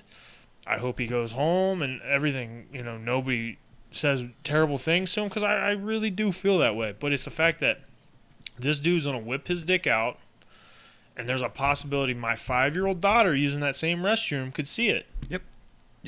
Not only that. So that's why I have an issue with it. When it comes down to it, you may feel like a girl, dude, but you're not. You're not. I'm sorry. Like, I can say I'm a fucking cheesy gordita crunch. That doesn't mean I'm a cheesy gordita crunch. You're not as delicious as that. No, I'm sure I taste terrible. but you know what I mean? I mean that's kind of a weird example. No, I get what you're saying. You can't just pretend like you're something and you're that now. To quote an awesome classic movie, Fight Club, sticking feathers up your butt does not make you a chicken. It's true. Another great quote is, "You are not your fucking khakis," which both of those have very good but very different meanings. But dude, I could say I am the greatest MMA fighter in the world, and you will prove me wrong in a second. Right. Doesn't mean you are. Doesn't mean I'm not, or I am. Like, what does Joe Rogan say? He says, I think it was Joe Rogan, I can put a quarter up my ass, but doesn't mean I'm a piggy bank. I've never heard that, but that's amazing. I like that. I like that a lot. I think he was talking about when some girl at the bar was making out with her girlfriend. She's like, sorry, boys, my dick's always hard. And he's like, what's your secret? She goes, it's a strap on. He goes, that's not a dick. No. It's a piece of rubber You're just tied lying to a yourself. belt. Yep. It's a piece of rubber shaped like a dick. Yeah. So, well, I'm glad. We're both people that could see that that's not the norm. See, yeah. We both have that, like, middle of the line idea. Like, sure. Maybe it is that way, but it's not always that way. I don't think those people should be tarred and feathered. No. Like, some people do. Like, those people should, you should kill them all. Yeah. I mean. But I don't think it should be also accepted. I don't think you should. Okay, I'm going to watch what I say by accepted. I accept the fact that you are the way you are and you feel this way. I don't accept the fact that you are pushing that on me. I don't accept the fact that you don't accept the fact that I don't agree. Right. Like, we're allowed to agree to disagree. Yeah. Like, you go do your thing. Don't tell me how to feel about you doing your thing or how to feel about me doing my thing. I even read something on Twitter or Facebook that somebody retweeted or whatever, and it said, and this was legit from somebody, it said, holding doors open for females is like telling them, I allow you in this building. Those are the same bitches that say chivalry's dead. Right. Those are the same dumbass bitches that say chivalry's dead. No, bitch, you just suck. Yeah, you can't figure shit out, is what it is. I'm a great fucking boyfriend when I have a great fucking girlfriend. Right. I will hold the door open for, and it irritates me when I hold the door open for people and they don't say thank you. I'm like, huh. Yeah. I hold the door open for dudes. I hold the door open for just people. There is people that sometimes it almost looks bad, especially with like older women or even older men. I open the door and say we're at the gas station. They're walking from their car. I see they're heading to the gas station. I open the door and I look and they're taking baby steps because they are old. And I'm like, yep. But it's not like I go, well, you're taking too long. I walk in. I fucking stand there for however long, 20 seconds until they walk in. Older generation has manners. 99 out of 100 times will say thank you. Yep. But it's like our generation and before that, it was just like, of course you're holding the door open for me. You should hold. Yeah, I should hold the door open for you, but I should be acknowledged for that as well. Like, exactly. Thank you for holding the door open. You're holding the door open for them, and they're looking at their phone walking in. Right. Not even giving a shit. Not even noticing. But, no, you're right, dude. We're both right. People are assholes. People are fucking assholes. And they're losing their fucking minds. It's Common only sense. A small group of them, too. And they're dude, putting a damper on everybody. Remarkably, like, how much of this bullshit actually affects you? None of it. No. Like that's the way. Like, yeah, Trump's a jackass, but you know what? Nothing he's done has directly affected me whatsoever, and it hasn't. It's not directly affected you either. So quit fucking bitching so much. You act like he's in your backyard, fucking blaring music all night or something. Now people aren't even calling him Trump anymore. What are they calling him? 45th president? Oh. They're calling him 45, I think. Or 44, whatever president he is. Either way, like, they're still acknowledging that he's the president. But he's no longer a name, he's a number. Okay, so was Obama. He was 44. No, whoa. And can't talk about Obama. Are you kidding me? I like Obama. I don't. I mean, I don't know him, but I mean, like, I have no reason to really hate Obama. Just like I have no real reason to hate Trump. I said this yesterday when I was arguing with a friend on Facebook. It wasn't even an argument. It was just me. He was just getting a little too fucking tough for his fucking for Facebook, and I was just like, look, if you support Trump, because he even said, he's like, if you support Trump, that means you're a racist and you're sexist, and it's like, No, it doesn't mean that at all. Maybe you just want something different. Maybe you support what he's trying to do. Maybe you just didn't want Hillary, because she's crooked as fuck, and she proved it in multiple fucking ways. It's a complete rip off from Joe Rogan. Nobody is qualified for that job. We shouldn't have a president anymore. There's close to 1 billion people in this country. Back when we made the president, Are there? Yeah. I thought the population was like 600 million. I guess upwards of. Yeah, I thought it was closer to like 750 million. I'm probably basing this information on like me hearing about it like 10 or 15 years ago. Let's Google it. Go for it, but yeah, it's U.S. population. And I think I should go like, I'm not defending Trump or bashing Hillary. I didn't vote for either fucking one of them. We were way off on that.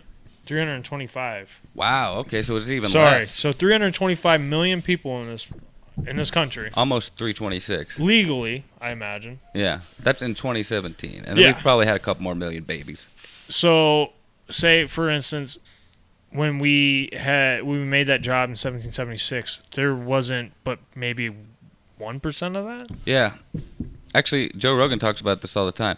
Their leadership works in small groups of people. Like Joe Rogan thinks that we should all go back to Like tribal living, and we all have our own little leaders. But that leads to tribal wars. Yeah.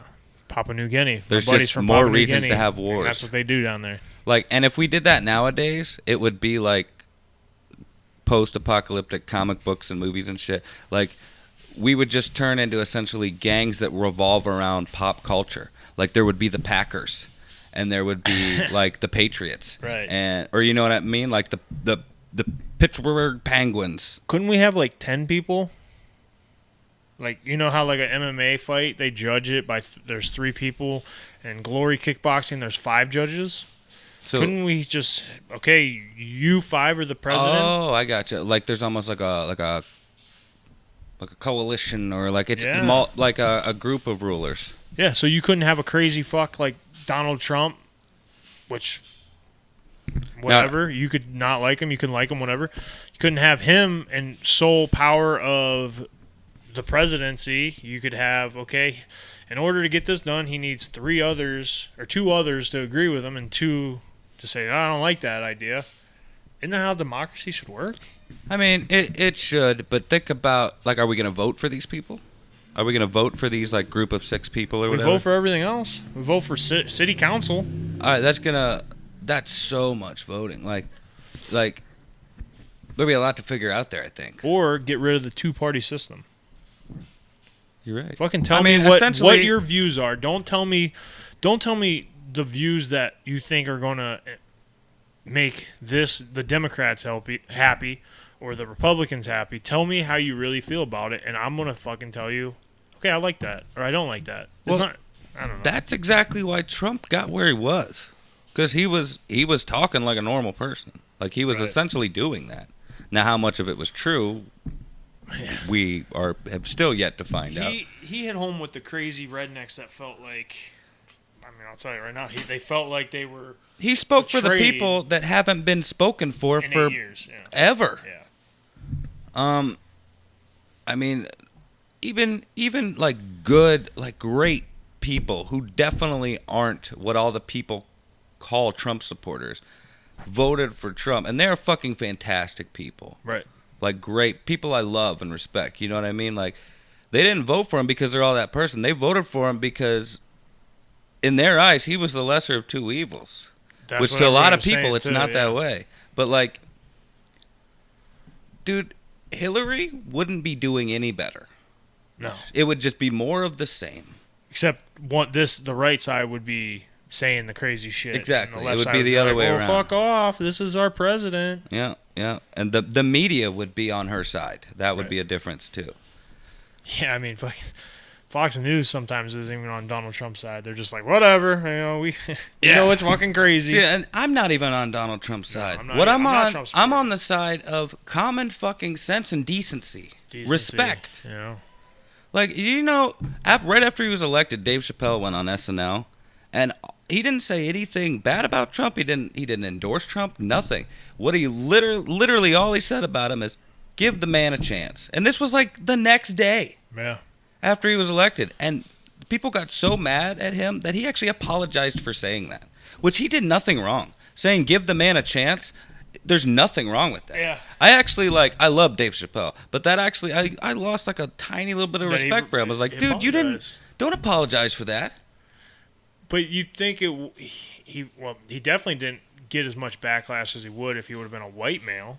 Yeah, you're right. A white male would have been like, oh, because you don't understand what it's like for these other minorities. White male's career would be over, aside from the Republicans. But like even Jimmy Fallon apologized for not bashing Trump. He didn't say something good about Trump. He just didn't bash him. And he apologized for not saying something bad about Trump. How ridiculous is that? He apologized for not doing something. Another thing is I've always heard that I've kind of whoever told me it hit home, which I've tried to do. You might not respect the person, respect the position. Yes. Any way you look at it, is the President of the United States. For our country, you might not agree with what's going on in this country, but he's still our president. So, yeah, like Dave Chappelle said, give the man a chance. There's so much news out there that you don't know what's real, what's fake, what's made up, it could all be fucking made up. You know, if you look at CNN compared to Fox News, the unemployment rates are completely fucking different. Yeah. How much money we spend, on military, completely different. Like, it's like, who's telling the truth? Should I just go in the middle? Yeah. Should I go in the middle here? Should I believe one side or the other? I don't know. I fucking hate politics. We talk about it probably more than we should, but it's. I'm not talking so much about politics as I'm talking about the fucking people eating out of these people's hands. This isn't what we're talking about here. Isn't politics. We're not preaching one side or the other here. We're talking about the common sense involved in all this bullshit. Right. All the completely unnecessary, doesn't get us anywhere. It's not helping the country at all. Bullshit. Yeah. It's just we're definitely dividing our country up. We are. No. And Facebook is the fucking bus driver on that bus, man. Social media in general, the internet. Like, I can't get on a website now and read an article without having to read a small paragraph on one page, go to the next, and it's just covered with either politics or advertising or like it's everywhere. They're shoving it down your throat. They really are. You can't go anywhere. Even places where you're going to get away from that shit gives you that shit. Right. Stand-up comedy now. There's this thing called what do they call it? Like alternative comedy or something, or something. Alternative stand-up or some shit. Where they're not even telling jokes anymore. They're not even being funny. They're basically just like talking politics with little anecdotes and shit. Like, just watch some of the like. Just flip through Netflix and look for the first butch-looking lesbian stand-up girl and see just how fucking funny she is. Or even a person, like some millennial stand-up person. It's not funny. It's all political. Yeah. It's not even funny. The only thing that makes it funny is the people that agree with him are like, oh, I like that because I agree with it. It's not even funny. It's not. What's that one show? I get what you're saying. There's that one show. I think it's on Comedy Central. Is completely. If you turn Comedy Central on now, it's nothing but Trump bashing. Which believe that it really is. Like, I'm so happy I don't have cable. Daily Show and all that is just nothing but like Trump bashing. Yeah. And I'm like, it's not funny to me. Like, maybe okay. Like, we used to make fun of Bill Clinton for the whole blowjob thing and like stuff like that. See, that's funny. That's real life shit. Throwing a Trump joke in there about his hair or something. That's funny to me. Like, I get it, but like to base your whole thing around it and then apologize for not having anti-Trump jokes. Yeah. What the fuck is going on? Yeah. Man, we are fucking people. Your opinions don't fucking matter. They don't. When it comes down to it. Yeah. I don't care about your opinion. I care about my opinion. I don't think you should care about my opinion either. Every time somebody posts something political, I'm just going to unfollow them. It's going to be a lot of work, but I'm going to do it. I just like I've gotten to the point now where I'm just following multiple different things just to kind of drown out all that shit. Like I'll follow like 5 different celebrities or something that like just post funny shit all the time, or this page that's just like funny memes or something, just to get more on there. Like I'm missing your post or this person's post, which sucks. Something that's not like something I want to see, but like at the same time, it's also like kind of, I guess, scattering out all that bullshit more. But at the same time, I'm just creating more bullshit. I'm okay with the bullshit. Though. I don't want the real bullshit. It's better bullshit. Yeah. It's at least more entertaining bullshit. We're at an hour and 40. This is definitely our longest show ever. It is. It's a good one, though, I think. Yeah. We're going pretty good.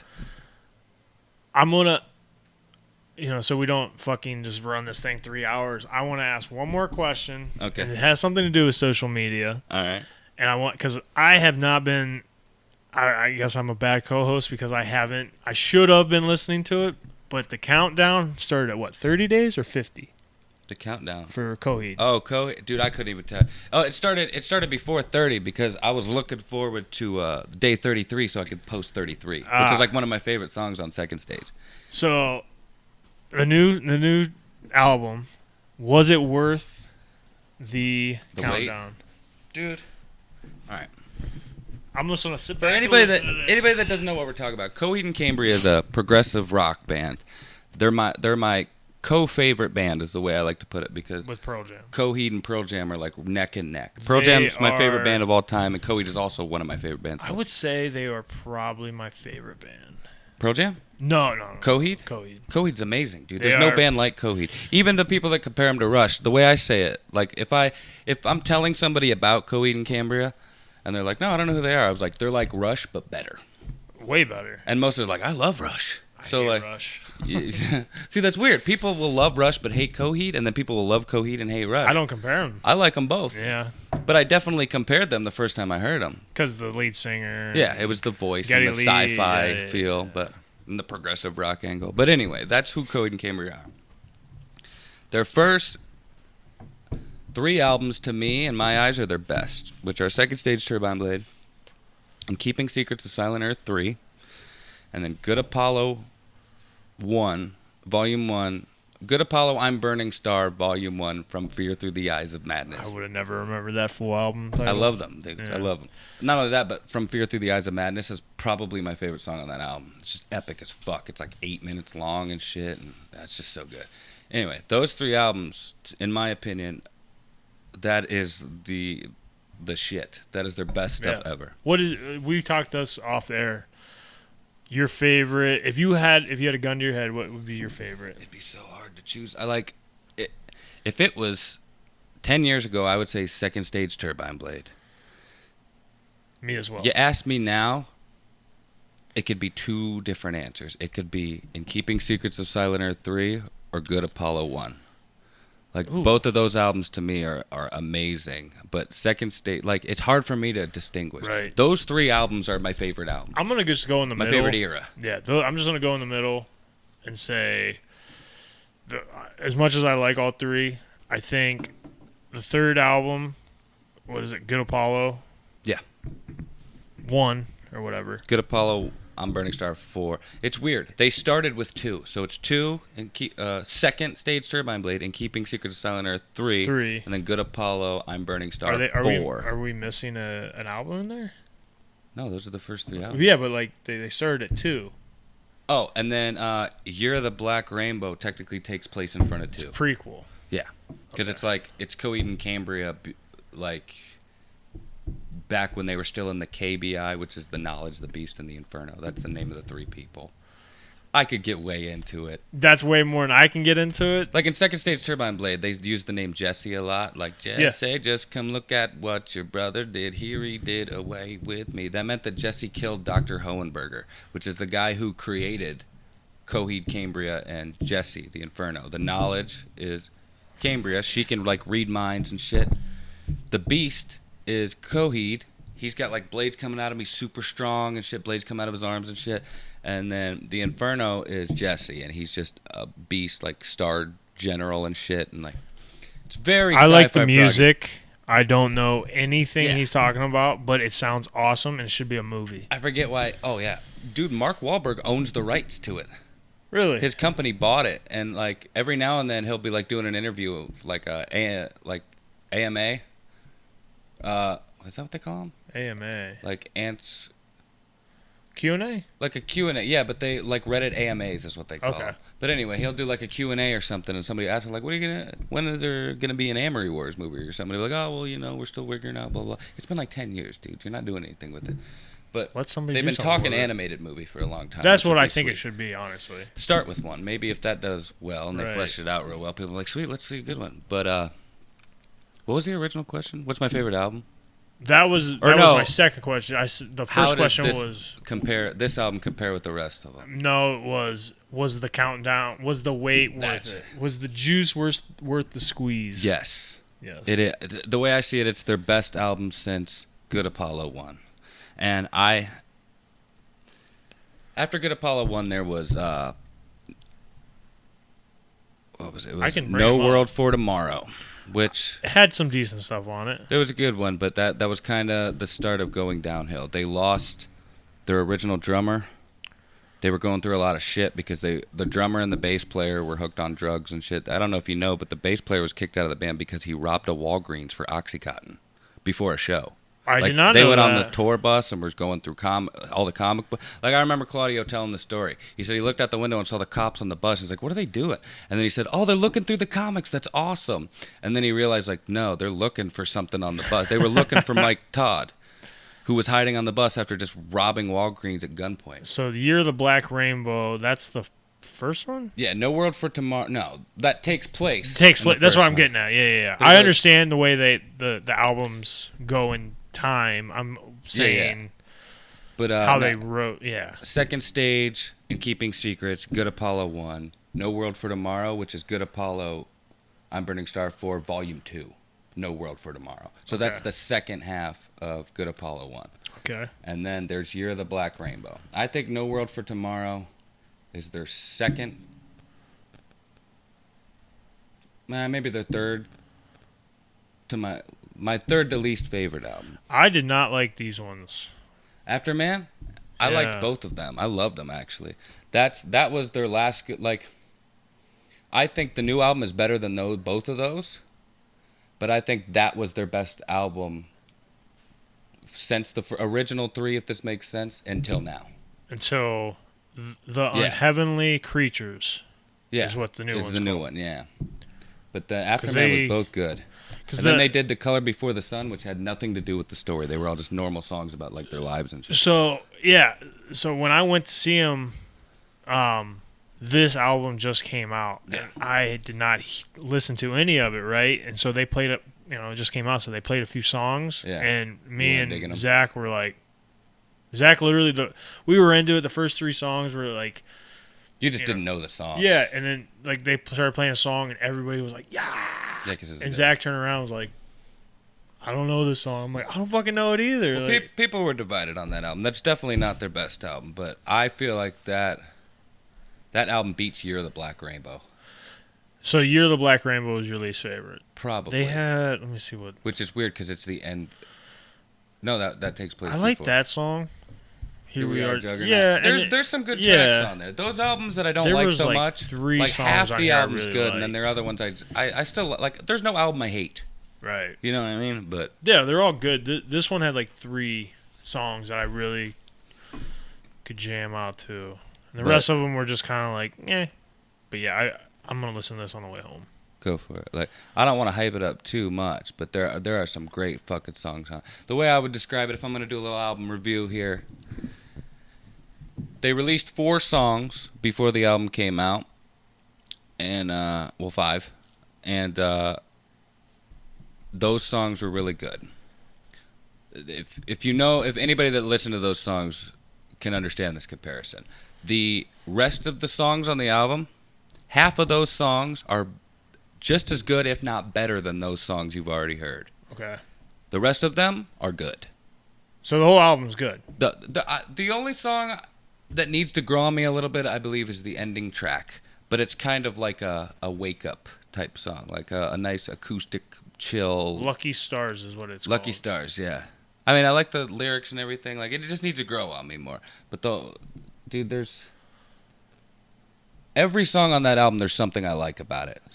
There's way more I like about it than others. But they just have like the coolest names for tracks too. They do. The only thing I'm disappointed about is that on most albums they always have like a group of like 3 songs or 5 songs that have the same title at the beginning. Yeah, like the Willing Well 1, the Willing Well 2, right here. And then they have like little other names. Yeah, like Apollo 2, Willing Well 1, Faint or Fuel for the Feeding End. Yep. Willing Well 2, From Fear Through the Eyes of Madness. Willing Well, like on a lot of albums they had like a little like end of the story series of songs. Yeah, and then this one they don't have that. They did it with the camp. What is that word? The Camper Valorium. Valorium. Which I discovered, and I actually brought it up to Jared Griffiths, Ohio WrestleCast. Check it out. Not you, Jared. You know about it. Other people. But they changed the name of those songs. I have the original CD release that, like, the day it came out. On the actual printed store-bought packaging, the Valorium Camper. That's all it was called? It's called the Valorium Camper and then the name. Now it's the Camper Valorium. Oh, okay. Which the Camper Valorium or the Valorium Camper is a spaceship. I wonder if that was a misprint. I don't think it is because it's printed on the vinyl. Oh, okay. The vinyl that came out like a couple years ago, the reissue of it. So I even posted a picture and showed it to somebody. I was like, look, they switched the names around. Huh. But I like Valorium Camper better than the Camper Valorium. Yeah. But that has more of like a Shakespearean type feel to it, I guess. It sounds more Claudio-esque. Well, but yes, that album, to answer your question, which now eludes me again with the original question. Was it worth the wait? Definitely worth the wait. Okay. More worth the wait than, I would say, their last 3 albums. Which were good, but not great. Yes. The first 3 albums, great. First Classics, 3 albums are, yes. Probably some of the best music ever produced. And I'm sure, because I've heard about it too, because I said I'm in this Coheed fan group on Facebook, a lot of people are disappointed with this album. I don't understand why. I think it's better than we could have hoped for. Right. Like, and not only that, but they gotta understand, dude. No band is the same forever. I get no so person is irritated the same forever. No, I get so irritated when people get they're not as good as they used to be. Well, no band dude, is. Sometimes they can't be because you just run out of shit that fucking. Not only that, but people are saying like, man, why can't they just write another good Apollo 1? And I'm sitting there thinking like, motherfucker, you have no idea. That album essentially, like, yeah, it has a story, but there's a reason that the story of that album revolves outside the actual story. That album is about the writer of the story. And if you read the graphic novel that came along with it, it goes into a little more. That album is basically about Claudio, who he's married to now, was that his girlfriend at the time, is about her cheating on him and then breaking up. That whole album. Like you can hear certain lines in there where you can tell, like, ooh, Claudio was hurting.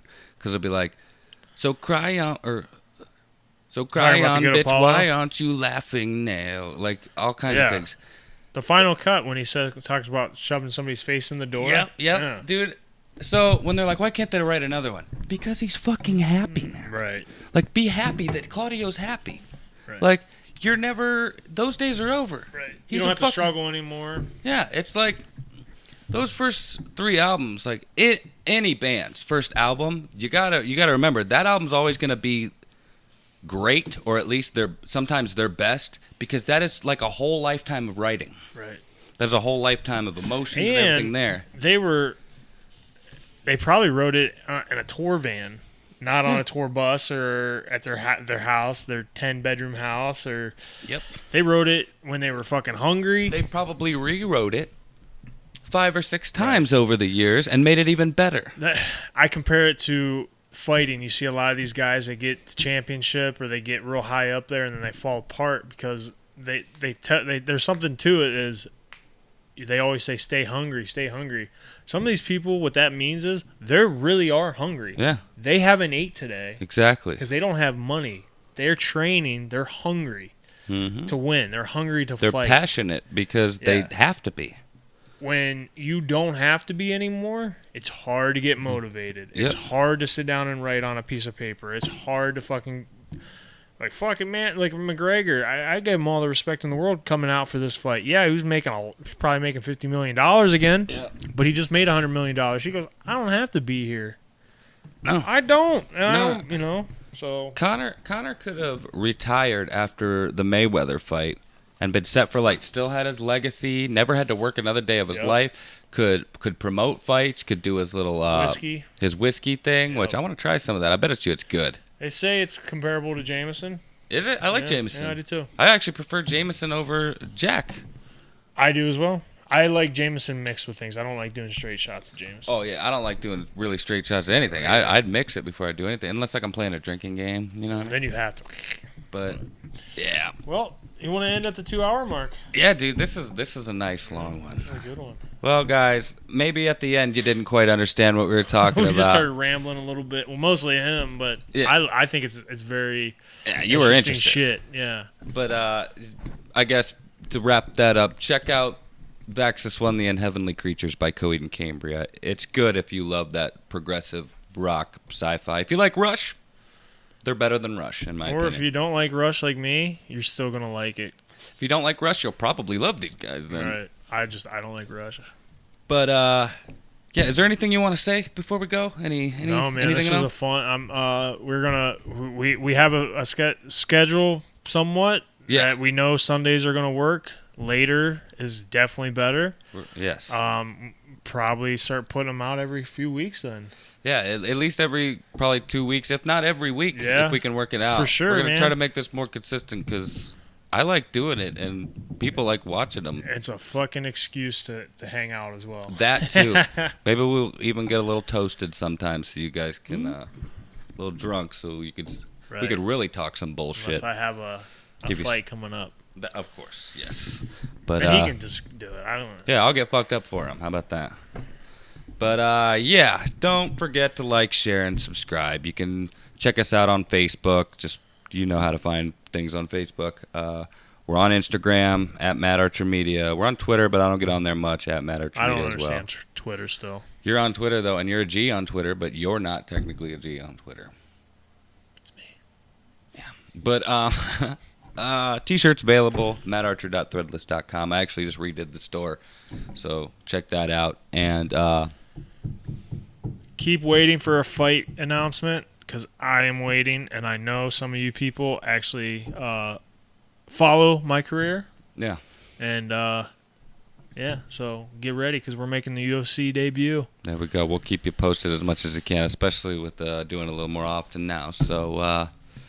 Yeah, with that said, thanks for watching. This was JAMUP number 12, and until next time. See ya. Grab the flex.